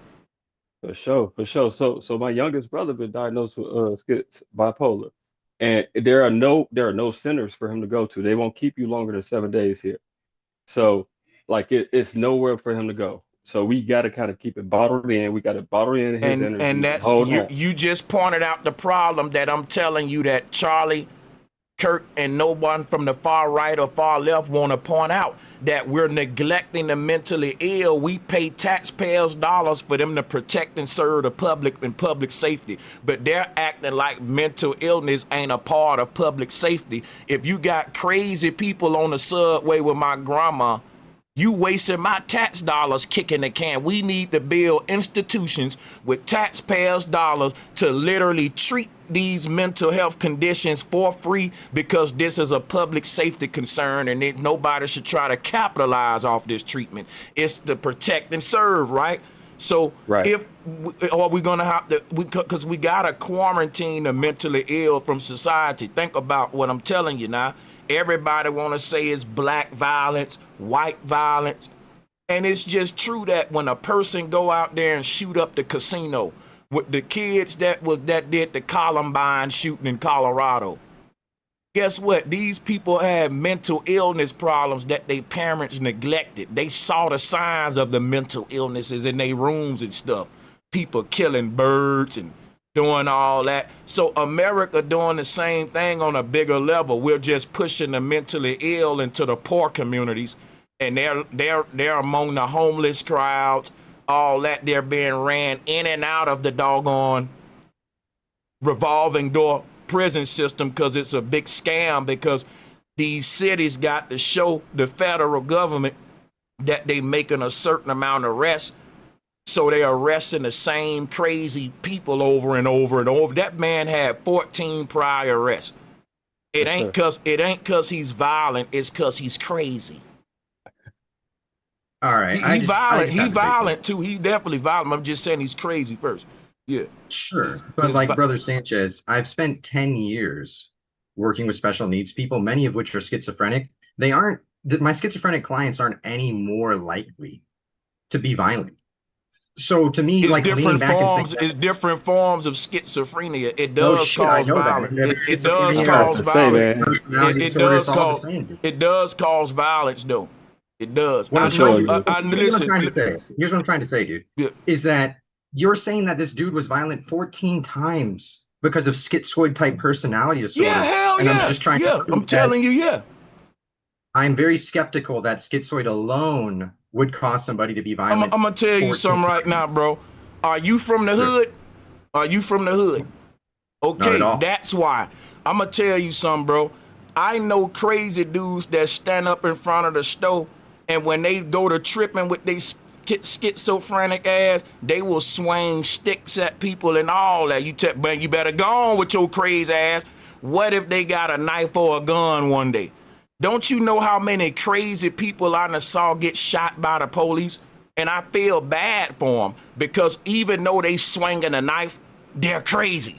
But the police don't care when they say put the knife down. So what I'm telling you is this: I wouldn't care either. I don't blame the police. But it makes me say, why aren't we doing something with the mentally ill instead of just shooting them, blaming them for when they get stupid? Now, a person who ain't from the hood, they never saw this kind of stuff right here. But I'm telling you, when I saw this video, man, I know crazy dudes that talk to themselves and just start hauling off, beating on their grandma. Crazy ass bitch said calling her being schizophrenic. Listen what I'm telling you, bro. But hold on a second. You're right, bro. Hold on a second. I'm telling y'all something real quick, right? There are a lot of black people in the ghetto with rage problems and anger issues. They deal with them certain ways. This dude had 14 freaking arrests, and he stabbed someone he didn't even know. This dude got the mind of a damn serial killer. If you telling me Jeffrey Dahmer ain't crazy, if you telling me Dylan Roof ain't crazy, if you telling me the Oklahoma City bombing dude ain't crazy, you're crazy. Because normal people don't have this kind of radical violence. In the Bible, they will say you're demon possessed. Guess what that means? You're fucking crazy. Dudes that'll walk up to a random stranger and just stabbing them in the damn neck and stand there with a dumbass look in their face. You're not thinking like me. And if you saying he thinking like me, that's insulting. I got to say it. I have to say he's not like me. He's not like you. I can't have 14 violent crimes because I'm not a crazy motherfucker, but I get angry. All humans get angry. The people who can't control their anger, who don't even understand mentally, like if you give, these people are acting out aggression against people they don't even know. They talking the shit that ain't even there. They're hearing voices in their head and shit. Don't you know that the judge have let several white people go because they say I heard voices in my head and they have medical history of schizophrenia? Some told me to do it. They know that this is true. Now, I don't buy that shit. I don't buy, and I'm gonna tell you like this right here. It is true in a lot of cases. It ain't true in a lot of cases, and I don't think the criminal justice system got any kind of system of mental health experts to examine if a person is really, I think we dropping a ball in America when it comes to mental health. And I think with situations like what we see with Charlie Kirk and what we see with the stabbing in North Carolina are 2 people dead from mental health reasons. And both of the murder suspects are one black and one white. So I'm not picking a side. I'm saying that the white dude that killed Charlie Kirk was he was a crazy ass white man. When you can run up and shit and shoot people, when you can do these radical acts of terrorism, you ain't thinking on the level of a normal me and you on this panel, man. Because guess what we're gonna do? We're gonna debate. We might yell at each other. We might cut each other off. But we're not gonna assassinate each other with a sniper rifle. We're not gonna stab you in the neck. So I'm saying, if you want to really deal with violence in America, don't deal with it by just putting a color in front of it like black violence or white violence. Let's literally look at the psychology of criminal behavior, which is what criminology is supposed to be about, not just pulling some race card. That's why the conversation I'm having, I feel, is more intelligent than just making it a black or white thing, and I'll fall back there. Sanchez, I'll say that his mental health was the reason why he wasn't able to restrain himself. As you said before, most people, I would say the majority of people have moments where they think of doing horrible things. Think about the time your wife or your girlfriend or your significant other pissed you off, and then you had that momentary lapse where you just wanted to strangle them. When you have a lot of these mental health issues, it has been shown in many studies that that filter that stops you from bringing it from your mind into reality just doesn't work. So his history of mental health definitely played a role in why he did it. And the fact that the state knew that he had a mental health issue, to the fact that he got arrested 14 times, that that really should open up the mental health argument. Maybe we should bring back institutions where we hold these people, but that's a debate that we can have. Also, let me say this last thing before I forget, because this is the main thing I want. We'll let Easy grab the floor back, and we'll keep the mic going. Got it. Well, this real quick, Sanchez. There's a tape out right now of him talking to his sister from jail, and him saying that he has chips in his body, and the microchips was the reason. The microchips told him to do it. So that right there shows that he definitely has some psychological things going on. For sure. People don't want to talk about that, which is why Charlie Kirk is dead right now. Some crazy ass shooter who's insane. But let's go ahead, Easy. I don't know if you were. Oh, my bad. I thought you muted me. That's my mistake. Well, first off, I absolutely agree. It's not a race issue. The shooting, the stab. I mean, agreed. The only point I'm making, as someone who, I'll be real with you, dude. Yeah, I'm not from the hood. I will say that my grandpa is South African and lived through apartheid, right? So I'm second generation, obviously white passing. But the point that I was trying to make to you is that a violent person's going to be violent regardless if they're mentally ill. Zab makes a great point that people, they're people who are mentally ill and violent are more likely to act out on it. I get it. That's the point I'm making too. Right, you're right. You guys are right. That's my whole point. Yeah. You don't want to. There's so many, dude. Like I'm gonna just be straight up with you. Of my clients, the ones who are schizophrenic, the ones I've had historically, I stopped working with special needs last year and transitioned into corporate, which has been great for me and my family. But the point that I'm going to make is when I worked with special needs, people all the time, they think they're going to be violent simply because they're schizophrenic. But my schizophrenic clients, never violent. But I think you're misinterpreting what I'm saying. Yeah, that wasn't my point, though. Yeah, that wasn't my point at all. See, what schizophrenia does, it makes you act out radically what already underlying issues you got. Schizophrenia isn't a mental condition that it just exists by itself. It actually exists with other conditions that I've seen in the cases what I deal with, such as bipolarism, which is like most people you see diagnosed with schizophrenia, half of them will be diagnosed with bipolarism. But what I will say this too, if you think of a war veteran that's diagnosed with schizophrenia, they may hear bombs blowing up or tanks moving and stuff. So what this shows us is that schizophrenia will act out imaginary realities in your head that's already a part of who you are, such as a war veteran hearing war stuff, right? So again, I was agreeing with you, Easy, that if a person is violent, if they have anger issues already that ain't dealt with, and they are schizophrenia, that's what I was saying. That's a public threat concern. That's a public safety concern that's never gonna be addressed if we just say that's black violence.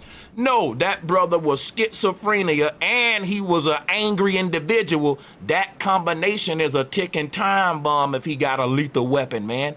Anybody around him ain't safe.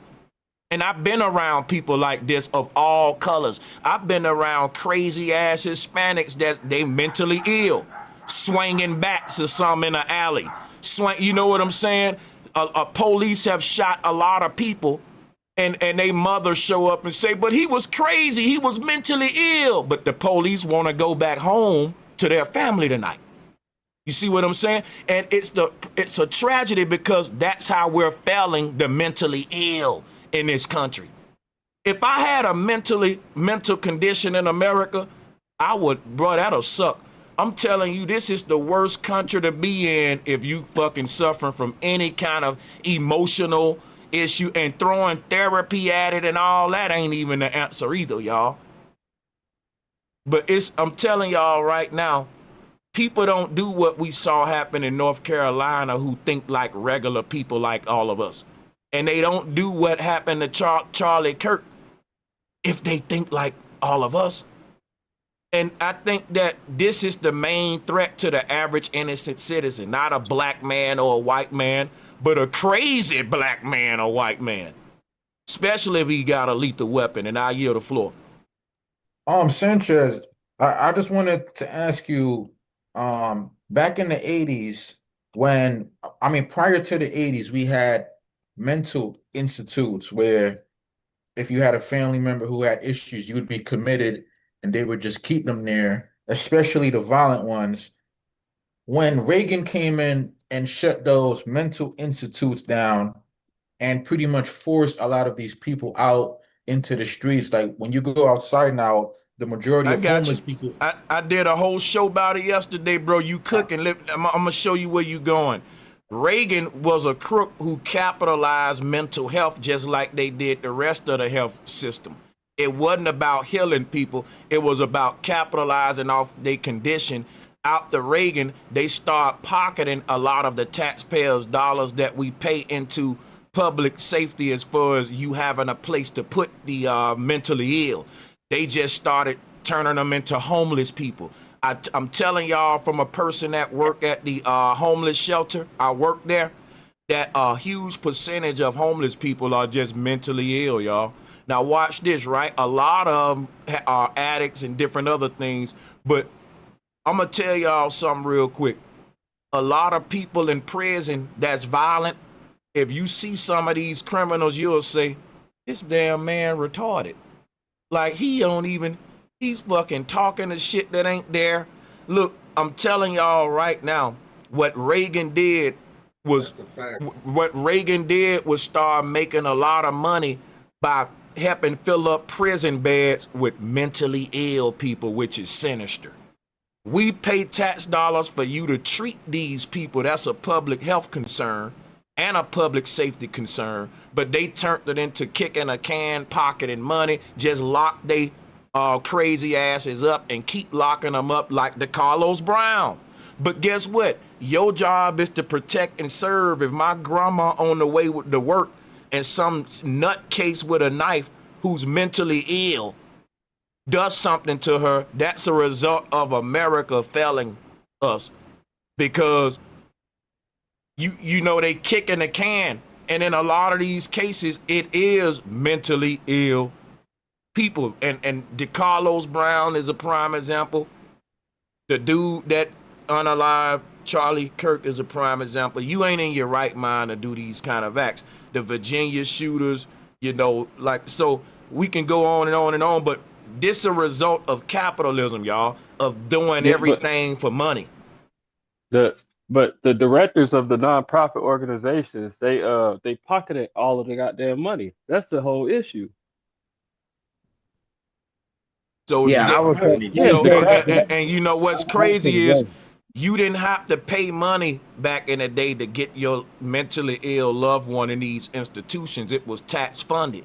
But see, after Reagan, you still paying into these public mental institutions, but they're all privatized, and your loved one, you got to pay $800 to $1,500 per day for the average mental ill patient. Now, if the most mentally ill people are in the poor communities, you will never see mental institutions in the poor community. You will only see prisons. That's a fact.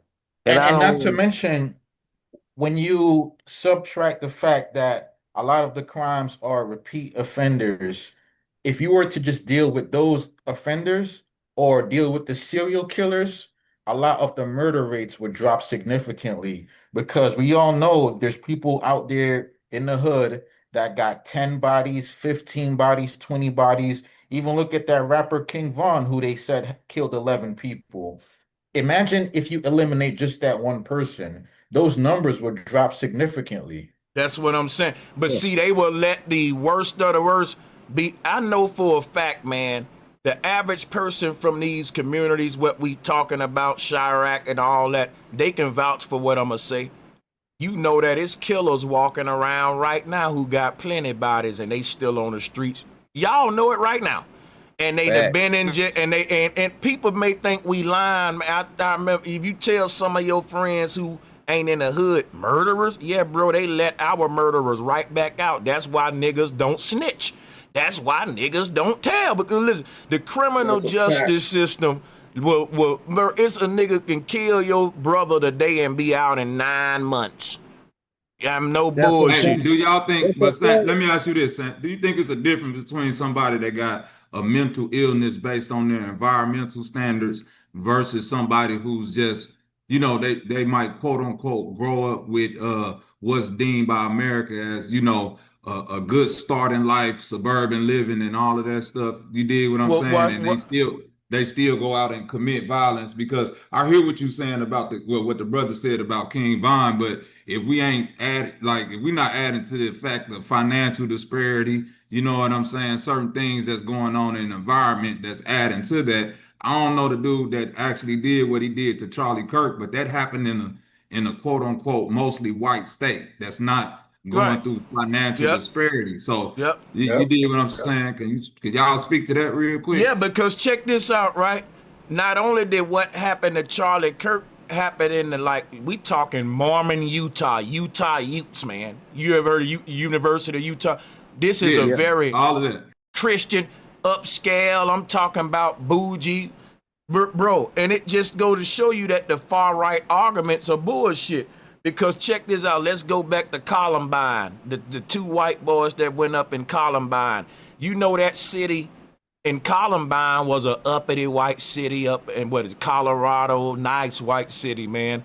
White boys had a mama and daddy at home. Had all the you spoiled if you can buy guns and bombs. You got video games. You can afford trench coats and shit. See, you spoiled. These ain't no broke. These are uppity white.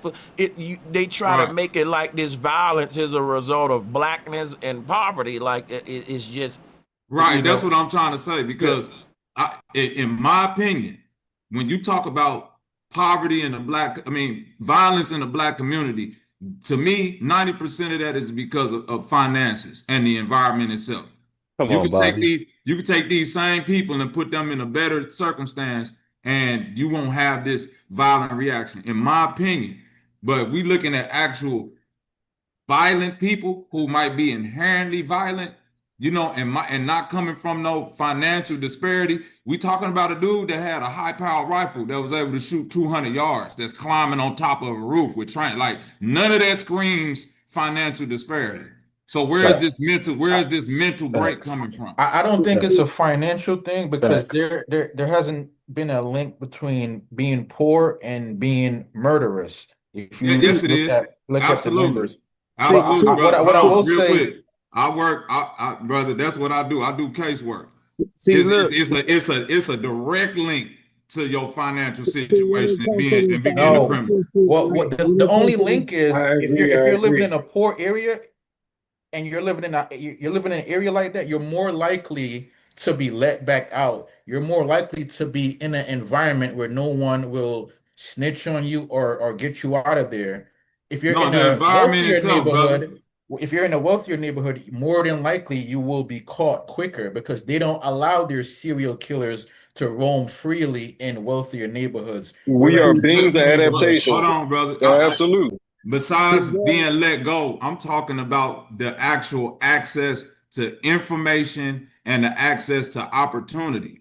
So see, when you Zach, live in okay, for instance, before black people lived in the ghettos, if you go back to the 20s and the 30s, you don't see this black on black crime problem or this black violence problems. The problems of violence in America always existed in the ghettos. When the Irish people lived, hold on, when the Irish people lived in the ghettos, they was the violent people in America. When Italians lived in the ghettos, they was the violent people in America. Even when the Jewish people lived in the ghettos, they that's was the what I'm violent. saying. It and ain't that's really facts. about the Hold on ghettos. a It's second. about the energy. It's Let about me the respond. energy of the place.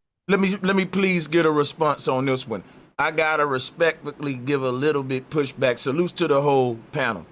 I don't want to blame violence on poverty because again, you got people in third world countries that get along more than black folks, and we got Jordans, PlayStations, Nintendos. I'm gonna be honest, coming up in the hood, niggas wasn't killing because they was starving. They was killing because they was greedy. They wanted Jordans, they wanted chains, they wanted Benzes, they wanted Rolexes. It ain't that we didn't have food, water, clothes. We had the basic shit that a dude in a third world country ain't even got. He ain't even got clean water, but guess what? He ain't killing for it. See, my thing is the reason I can't blame the violence on poverty, because then think about this, right? If we so poor that we gotta kill, why do we kill other poor people who ain't got shit either then?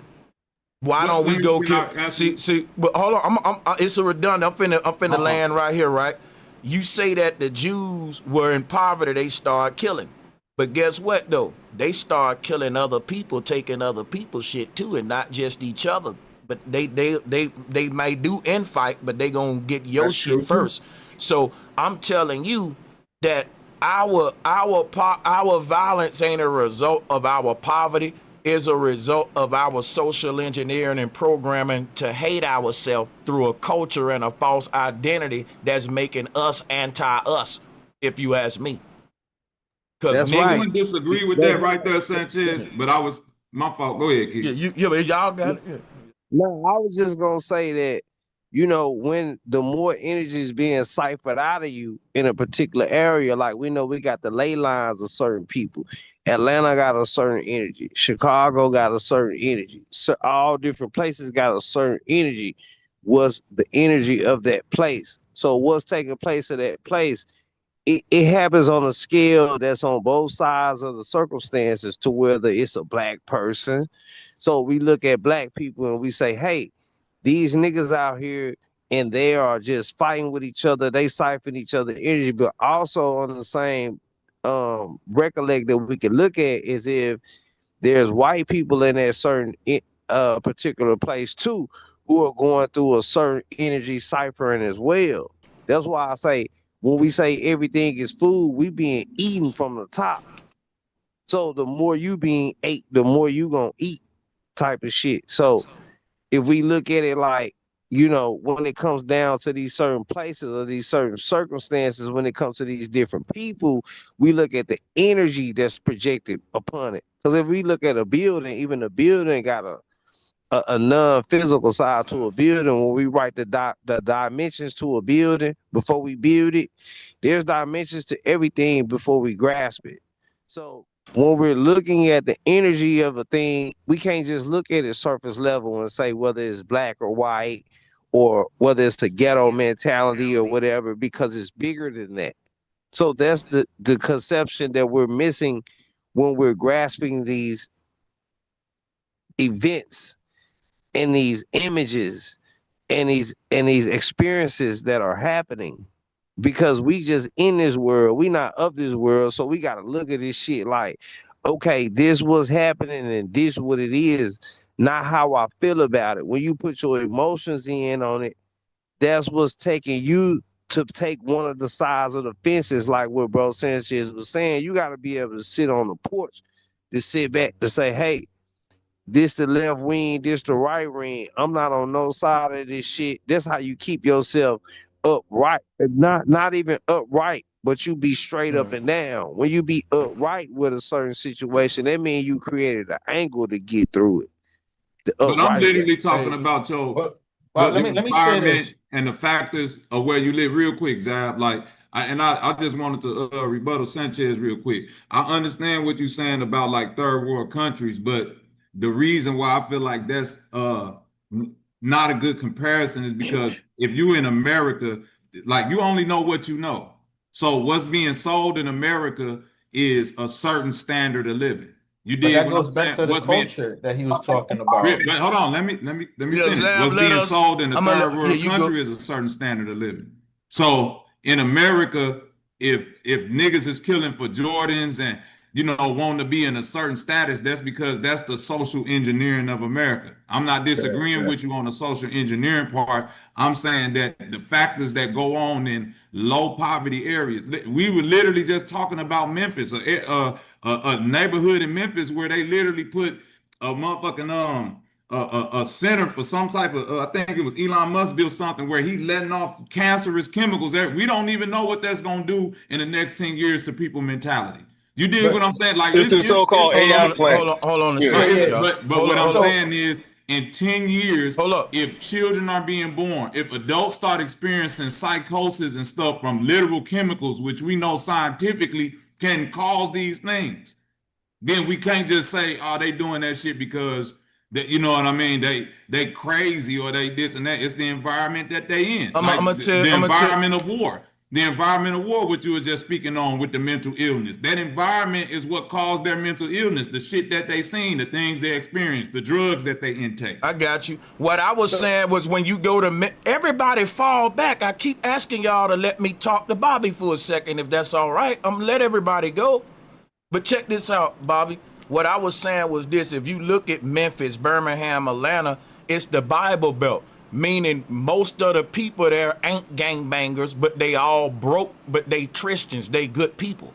It's only a few of that percentage out of those communities are the gang members, and they got everybody else in fear, not want to snitch and all that.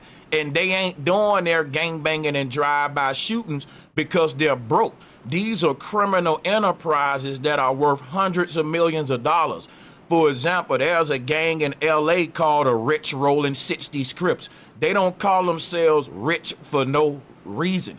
These gangs are killing each other because they're fighting for criminal territory to run. Some of these street corners make $100,000 a night. They shooting it out for this shit, man. Gang versus gang. These ain't no broke people that can't eat. These are niggas with jewelry on their neck. They got rims on their car, TV, custom cars. They got, bro, these dudes are living in the most. Look where they killed Pop Smoke at. Pop Smoke and it was a gangbanger, but look how rich he is. Most of our gangbangers are drill rappers, right?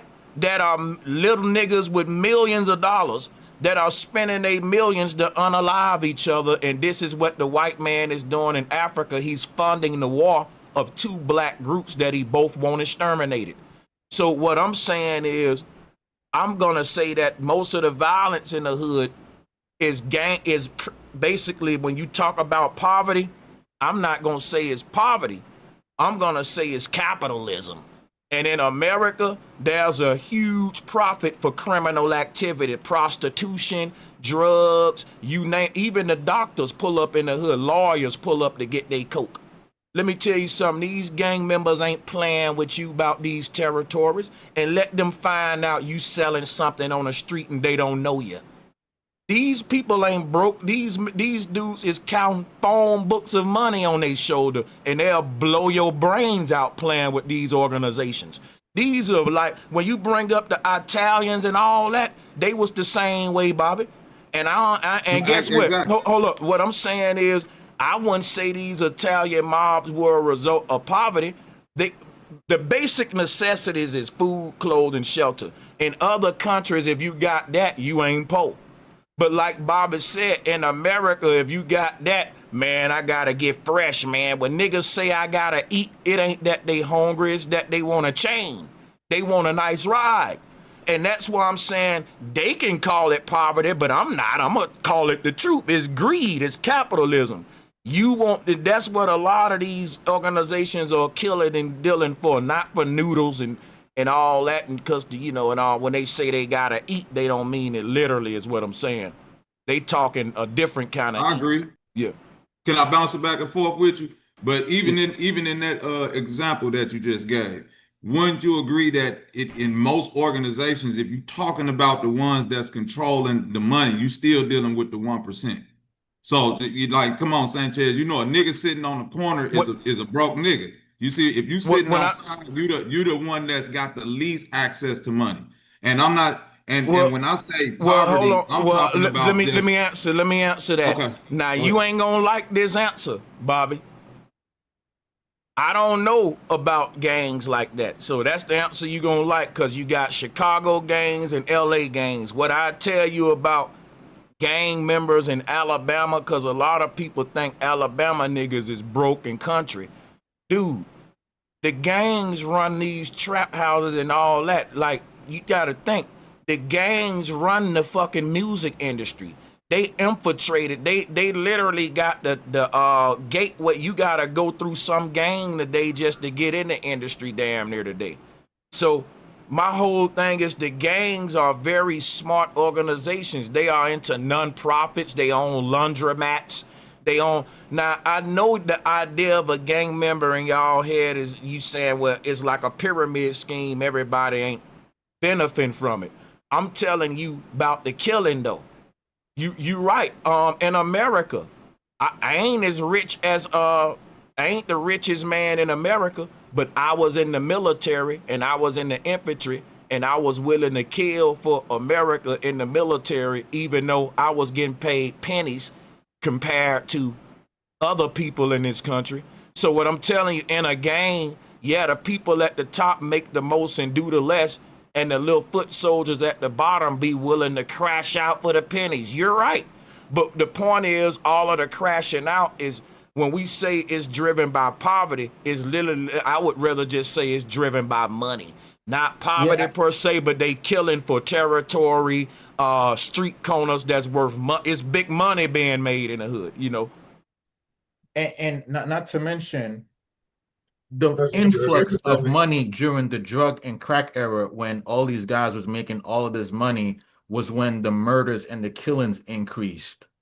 So that shows there's a direct correlation between the influx of money, capitalism, and greed, and the killings that was going on. Before all of that, when we had less money on average, or you would say we were poor, the crime wasn't as high. Crime rose when the money from a lot of these drug dealers that created the gangs increased. It's the money that was the thing that drove up the crime. When crack flooded the streets, when all, yeah, go ahead. Oh yeah. See, and you know what? That was the small hats putting money in the streets, just like they did in Africa. When those people was having little tribal differences, they would talk it out. You know, they warred, but it went to the level of when the white man came in there. And let me quit saying the white man, the small hats came in there, right? They funded these groups that was already beefing and gave them guns and them guns, them money, just like they doing with these record labels in America. These Jewish labels will sign this gang member, and the brother will sign the other gang member who he beefing with. Now you got the same Jewish family funding two rival gangs, and they basically putting when we say that the white man putting the guns in the street, that's a lie. The white man is giving the gang members record deals and letting them buy guns and drugs and put them in the street. and let them fund enough money to buy good lawyers to beat the cases too. Hey, brother Sanchez. I gotta go help my wife make dinner for our baby pretty soon, so I only really have time to ask one question. And I'll keep listening actually on stream after I go. Is it No okay if I just problem. ask you a quick question about the Charlie Kirk thing? Yeah, man, no problem. Okay, awesome. I appreciate that. Also, I just want to do a big shout out to like James and me, myself, and Zab. Really appreciate what you guys had to say. Especially, I feel bad for myself because I'm muted for so much, but everything you said, dude, I agreed with.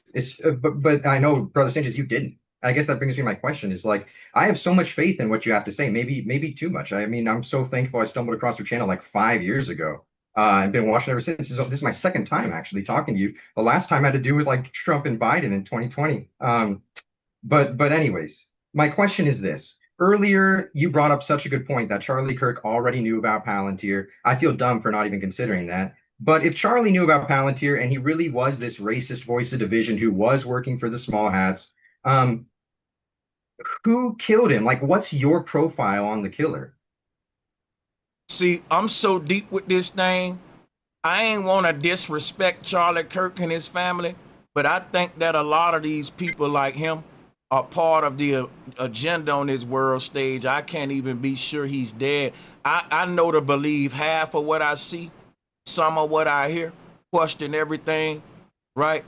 When Trump supposedly got shot on stage, which he brought up in the Charlie Kirk speech he gave, it was like he was hitting a mosquito off of his neck. That ain't how bullets work, right? So he showed up to a speech the next month and there was no wound on that spot, and I'm not a fool.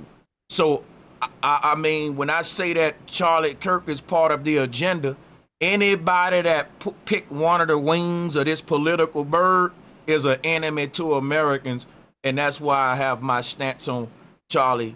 He took the far right wing, so I gotta give him the far right treatment. And I know what the far right stand for. I don't care what you say or think what he said or what he stand for. I know the agenda of the far right, right? I don't listen to what they say because Trump sounded good when he was talking about that platinum plan. That made a lot of black people get on Trump's bandwagon.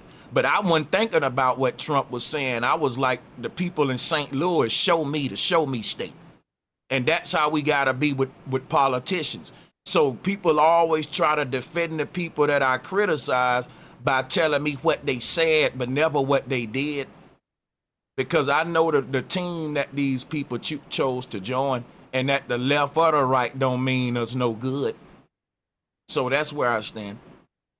Problem, reaction, solution. The people who are going to benefit from this are the people who want to sow discord and create a civil war and bring in the National Guard and the military. That's who's going to benefit from his death. How's that gonna bring in the National Guard to Utah? And by the way, I thought that I let me myself say everything he wanted to say, but but hey. Oh, I might have. I for some reason I thought he maybe he muted himself. But anyways, I so he appreciate didn't you guys' get time. muted at all the whole time. Rewind the show. That's funny. That's funny. Yeah, Well, hey, he didn't get muted at all. And by the way, man, let's say I did mute him. If me myself want to grab the mic right now and talk, he can. Anything you want to say when you show up on my show, you're going to be able to say it before you leave, whether I mute you or not. It shows that I think y'all have a problem with authority. I didn't have that when I joined the military, right? I paid for the mute button. I paid for the software you're on, and I chose to give my time to give you a voice. So if I have to mute when I'm talking, mute you when I'm talking, or mute at times, just rest assured you will say everything your heart desires before you leave. You gonna get it all out. Otherwise, you can say, man, I didn't get to say. That's why me, myself, can't say nothing, because he know he was able to say everything on his mind. Long as you do that, I feel like I did my job. So no one else brought up a mute button but you and me, myself, and y'all the two that's defending this demon, Charlie Kirk. Well, I just want to point that out. No, that's fair. And I mean, it's your platform and your show, and I think you're very gracious to let people come up and I talk to you. did To be mute you honest, a I think it's couple of times. My bad for that because I didn't want us talking over each other. But I tell you what I'll do. I'll apologize for anyone that felt like I interrupted them previously because I admit that I can do that and I don't want to. So take the floor, take your time. Let's start over. Go ahead.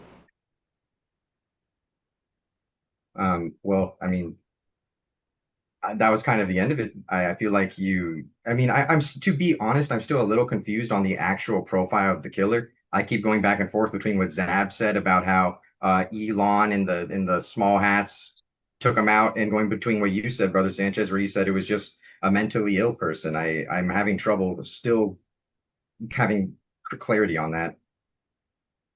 It wasn't nobody in the hood. We know that much. Yeah, they saying that he's still on the loose according to the alphabet crew, the FBI, unless somebody found something from the last hour or two. Before I left the crib, they said he was still on the loose. So who Can we knows speak what on they finna that? tell us for sure. Yo, think about that. It wasn't nobody in the hood though. Yeah, and he I mean, we also don't know that if he's still on the loose unless they got a picture and then they just let him go. I don't trust it no way. I don't trust Listen these. to what I'm. How you no, gonna trust but anybody y'all that's noticed that saying I'm that finna though? tell you why I he think this fits the wasn't nobody from profile. the hood. Because it was in the state of Utah. He was in all black and he had a high power rifle that he was able to shoot from over 200 yards So away. hood niggas can't travel and they can't No, shoot. no. Listen to what I'm saying. It Go was ahead. this state. We Hold listen. on. Well, they Listen have to a what I'm person of saying. interest right now, and it's a white dude that Every they're person currently of looking interest they for. showed was a white man, for But one. Let's also, deal with that. y'all remember the guy who went on the roof and shot at Trump, who was a It's probably not gonna be transgender. no. He was also linked to BlackRock. This right here seems to be the same MO. A white guy on the roof who, when you look at his photo, he looks kind of, and me personally, he like an MK Yep. Ultra Can type y'all of hear me? character. Hold on. Yeah, Listen to we what can I'm hear going you. to tell you right now. I don't know, like, real life ain't Call of Duty. To shoot somebody from 2 football fields away, you are a trained person. Oh yeah, that That's ain't even an it's a argument. dot at the end of that Go sentence. to That the ain't even an range. argument. Go That to ain't the even. range. I'm gonna tell you something. I'm gonna tell you something right now. That's The fine. average dude in the hood has never shot a gun laying on his belly, and that's one of the hardest things to do. And the average dude from the hood do not own a sniper rifle. Show me a dude in the hood sniping niggas. Unless he And he went to the also military fits the like a lot of hood BlackRock niggas do. shooter that shot But it at might not Trump. be. It's the same But MO. a They lot were of hood both on the niggas go to the roof. military and learn how to shoot. If you Hey, bro, I think we probably wasting the people time even going down that avenue. I think we will have to do a vote for the panel and see if that's even worth our time to entertain such a radical, you know, idea. Like, that's crazy, you know. Even the people involved, even the police are profiling a white guy, some sort of radicalist. Even if you're a criminologist, you know this is not a typical crime of Ray. Let's just come on, Sanchez, dude. Sanchez, Charlie Kirk himself would say that we're not intelligent enough to pull something like that off. That's what he would Thank say. you, George. Salute. That's Right. what he would say. Hey, not to Right. mention the person of interest is Hey, white. shout They're out to looking for a brother white guy. Nasir and brother George and the OG George making the OG Nasir, man. Y'all, brother. Hey, Virgo, shout out to the OG Virgo, man. I see you. I'm going to leave the flow open for all of y'all right Exactly. now, Shout out man. to For Ray sure. for sure. But yeah, bro, So you dropped the ball on that one, though. not only this, Sanchez, the fact that he knew Charlie Kirk's itinerary, he knew where to land, he knew how to get away. An average person is not going to be, someone has mental health, they're not going to be that methodical. There's a bunch of conspiracies out saying that he flew away on a plane, he had different clothing that he wore. To me, that's not a everything. conspiracy. The FBI actually said that. Yeah, the They FBI said that. So that right there tells me that the MO fits the same guy that shot at Trump when he was on the roof. To me, it's the same group. And that other guy, we all agreed that BlackRock had something to do with it. And what is BlackRock? BlackRock links you right back to the Mossad in Israel. So I believe it has more likelihood that this was a professional hit by Israel. everything Right. about this Allegedly. shows professional hit. Yeah, so So one thing I'll say is this right here, bro. The fact that this man tried to make the North Carolina stabbing a black violence problem, then he ended up getting unalived by what we know is a white guy, me, myself. To me, I think that's the lesson on a big Oh, why irony you say my name? message, right? Well, I was just messing with you, bro. But I Last think that's the words, real his message, last Yeah, I LS. was words messing with y'all, black. man, Yeah, about Ray Ray. Hey, some yeah, niggas we know were how to just shoot on Dave. yeah. One of the best snipers is from like, you know, a certain area. But yeah, shout out. Yeah, Yeah, I I'll got leave the flow open.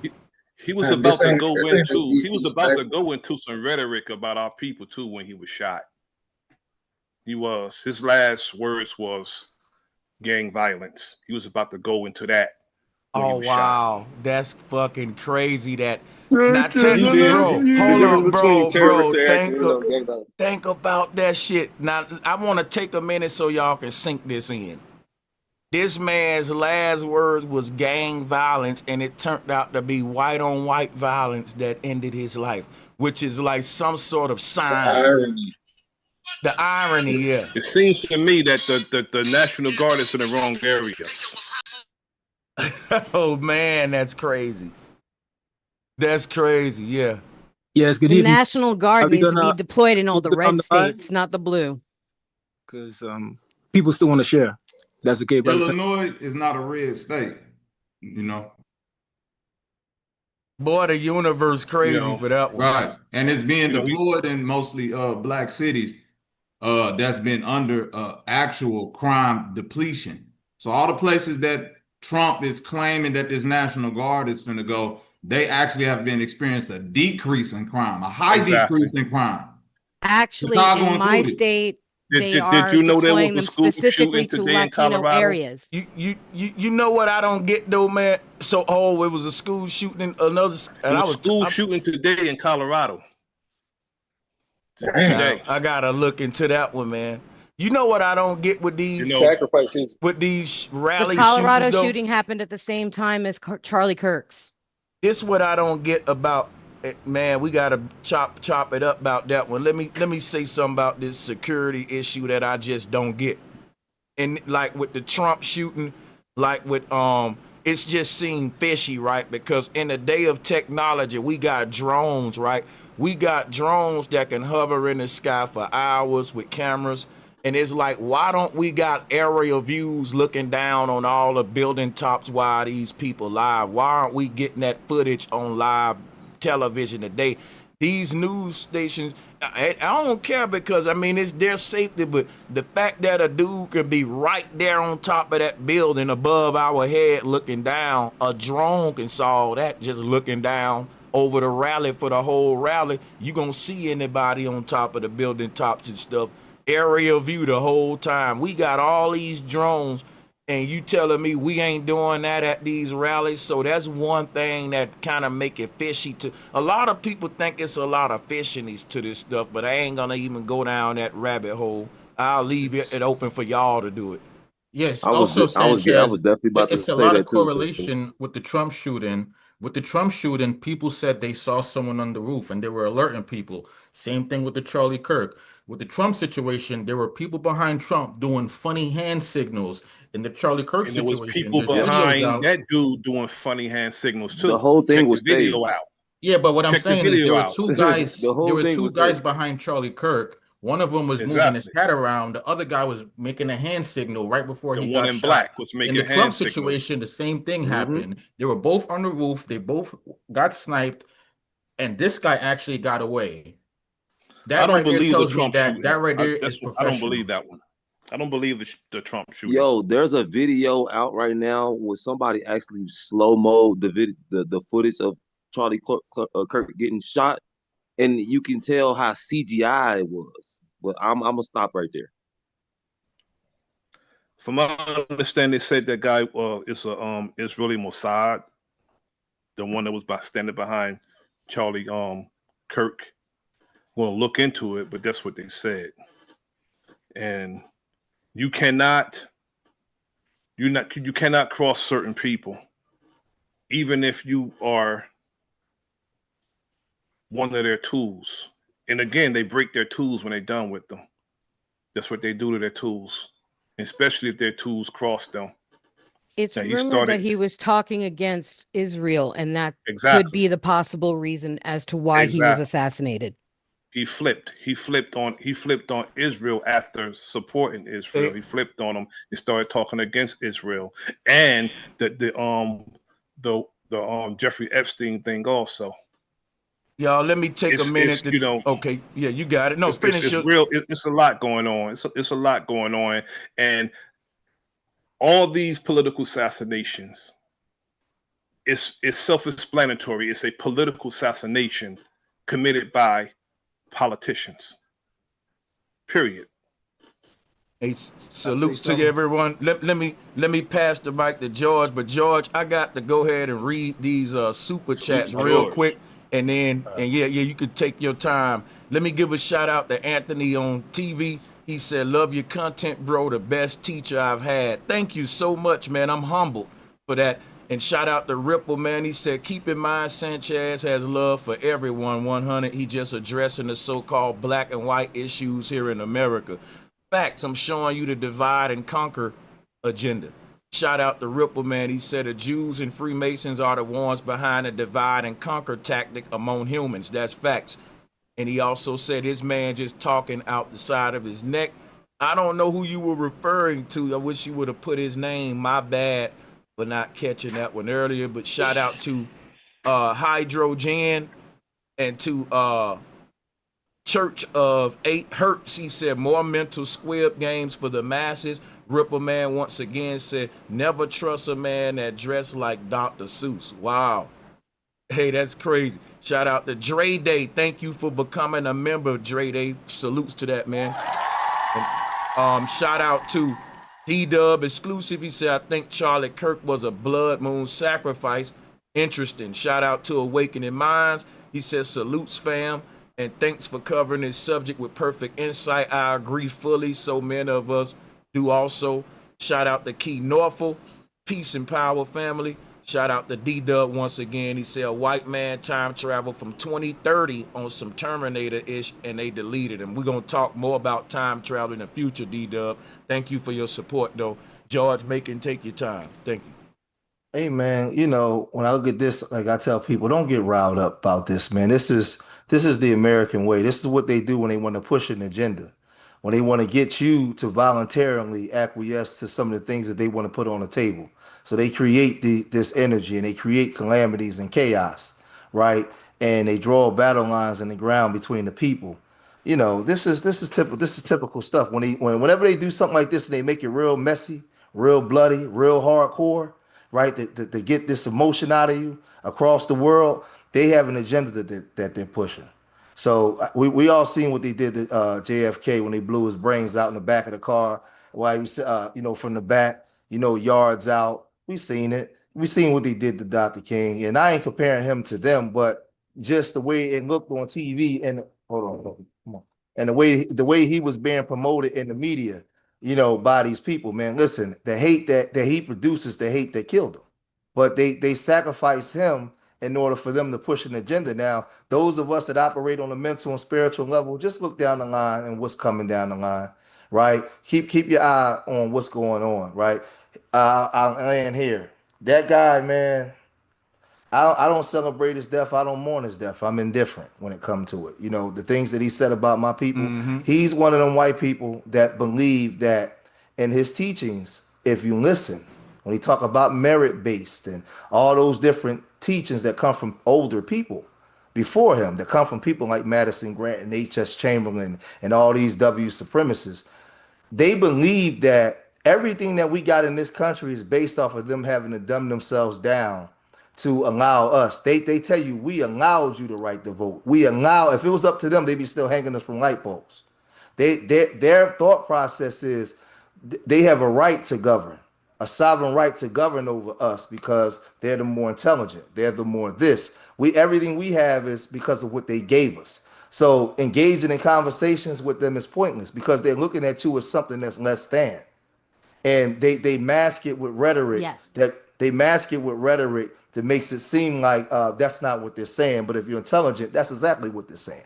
They believe that they gave, if anytime they can come onto a land where there's already people there and say that they discovered it, they're discarding you. You're irrelevant to them. You have what you have because we're allowing you to have it. So what I'm saying is, in his mind and the way he teach, we would never been intelligent enough to pull that off to even assassinate him. I don't even want to use the word assassinate because he wasn't assassinated. To unalive him the way that he was unalived. So he looked at us as something less than the gum at the bottom of his feet. So again, my big mama never raised me to celebrate somebody's death, but he wasn't an ally to me or my people. So I don't celebrate it. I don't mourn it. I'm indifferent. It's the American way. This is what America do when they done with their tools. They break them. I agree with that. Big facts, yeah. I agree. Can I go somewhere with this? Well, go ahead, my sister. Go ahead.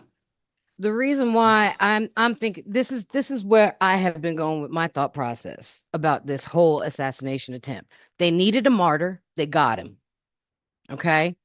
So now that they've got their martyr, they can go ahead with their marching orders, declare martial law, take our guns, and never have another vote again. That is exactly what he wants. They for sure trying to push it. Hey, let me say to Virgo, if you want the floor, I'm gonna pass it to you. And who is that? Hey Sanchez. Hey Sanchez, real quick, 30 seconds. Remember that thing they did? I don't know if it was AI, if it was real, when Trump made that speech in reference to Charlie Kirk's unaliving, right? He brought up him being shot, the man that was killed the day he was shot behind him allegedly, and the senator that was shot. He brought up like 4 different people that was shot allegedly by the left.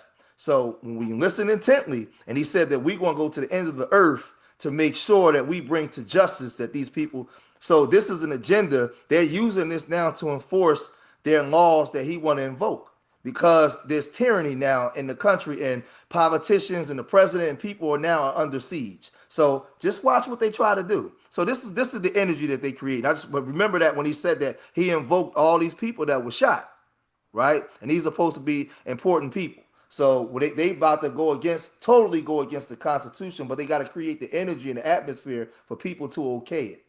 So I agree with that, George. And they just keep calling it a political, like they're not even saying that Charlie Kirk died. They keep calling him the political conservative. They keep trying to push it over. Oh, this is the left doing this, you know. It's like it's a bigger agenda, you know what I mean? And I agree with you when you was talking about or was it the sister? Someone brought up Israel and shit. That was me. Uh-huh.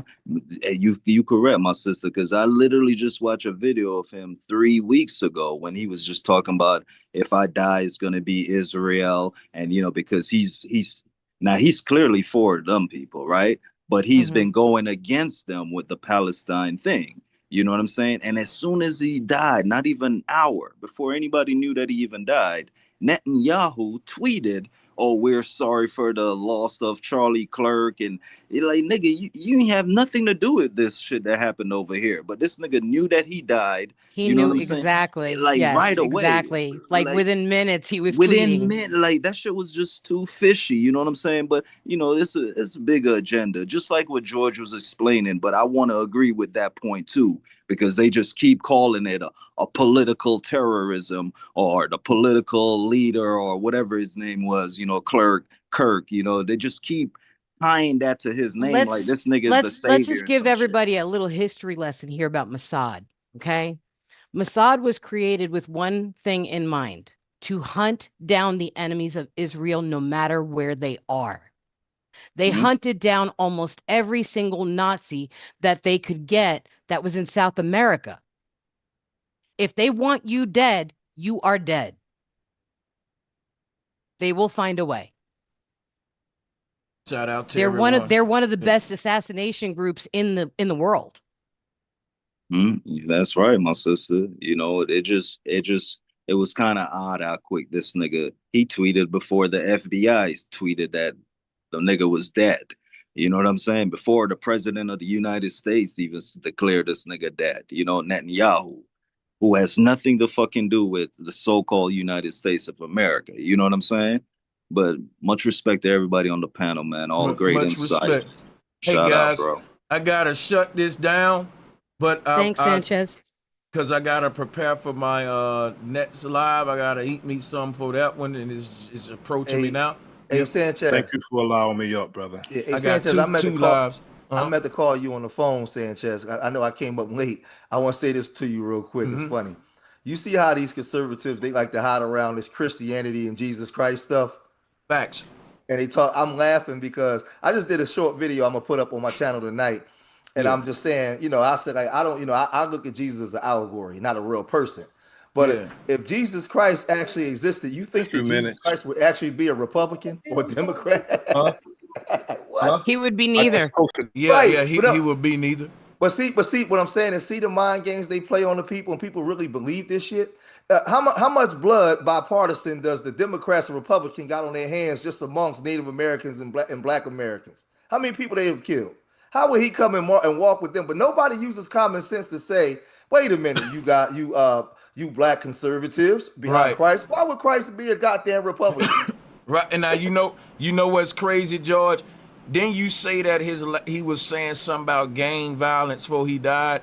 Right before he got murked, yeah. I said earlier in the stream that in my eyes, Charlie Kirk is just another gang member that got shot down in the streets, because in my eyes, left and right in politics, red and blue is no different than Crip and Blood nowadays if you can get shot down at these rallies like that. So, I'm just saying, bro, when you got both of these two sides trying to assassinate each other, red versus blue, to me, this is just another form of gangbanging in my eyes. So people thought I was tripping or was disrespectful. That's just me saying it how I see it. That's why I'm not left or right, because you can't see clearly.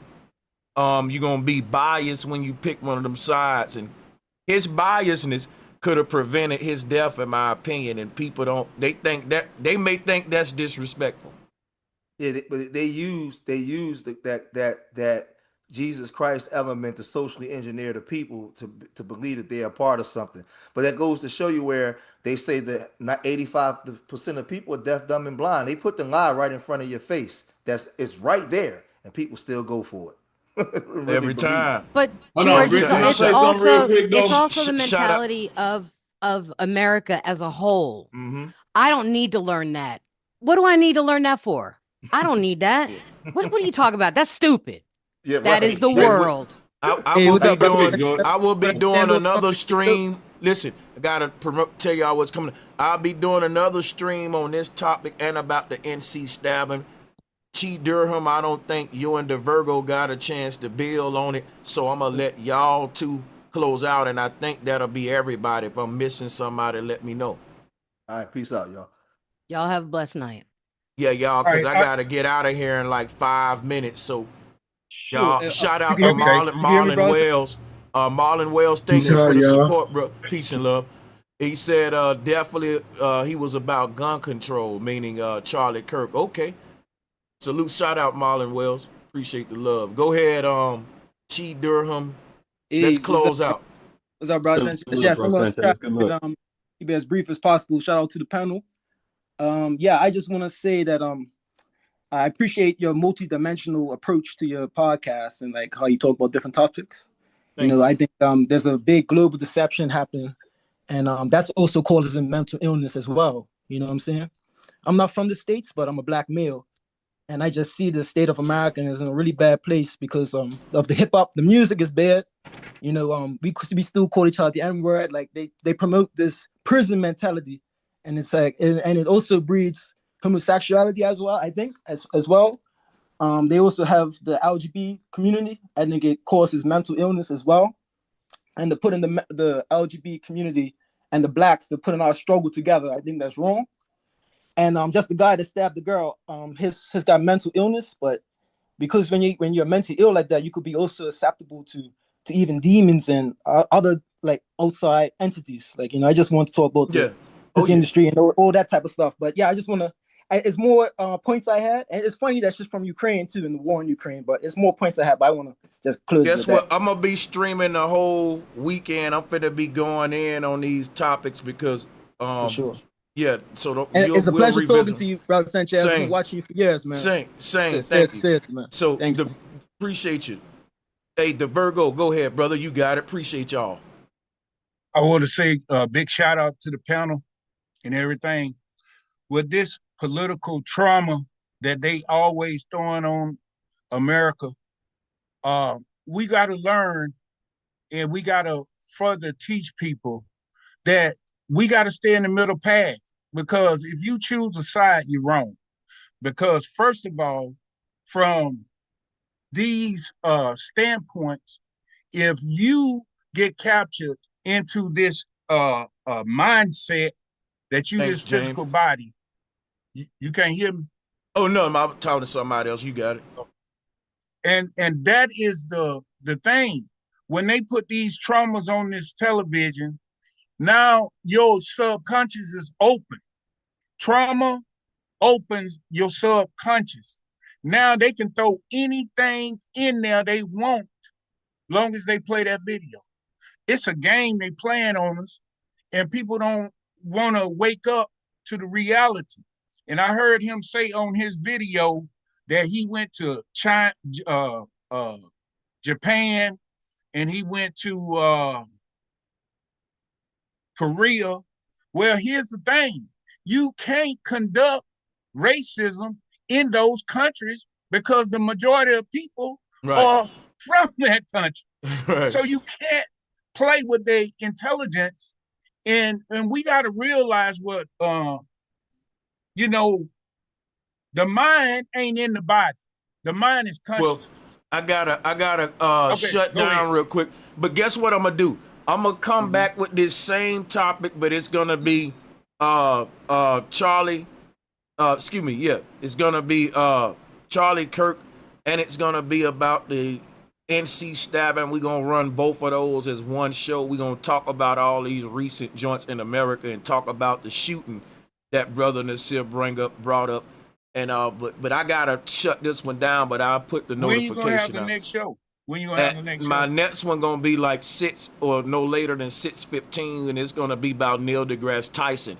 But after that Neil deGrasse Tyson show, I'm gonna be revisiting this topic on my Sit Down with Sanchez channel. But I'll be redirecting everybody, so don't worry. If y'all go to the Neil show, you'll get redirected to all of these shows, so don't worry. Hey Sanchez, can I real quickly tell you what I think? I really gotta run. If I had more time, you know I would, brother. But I appreciate all of y'all. I definitely will revisit this since I know that y'all want to get it in. It's a lot to bring up. But peace and love. I'll see y'all on the next one.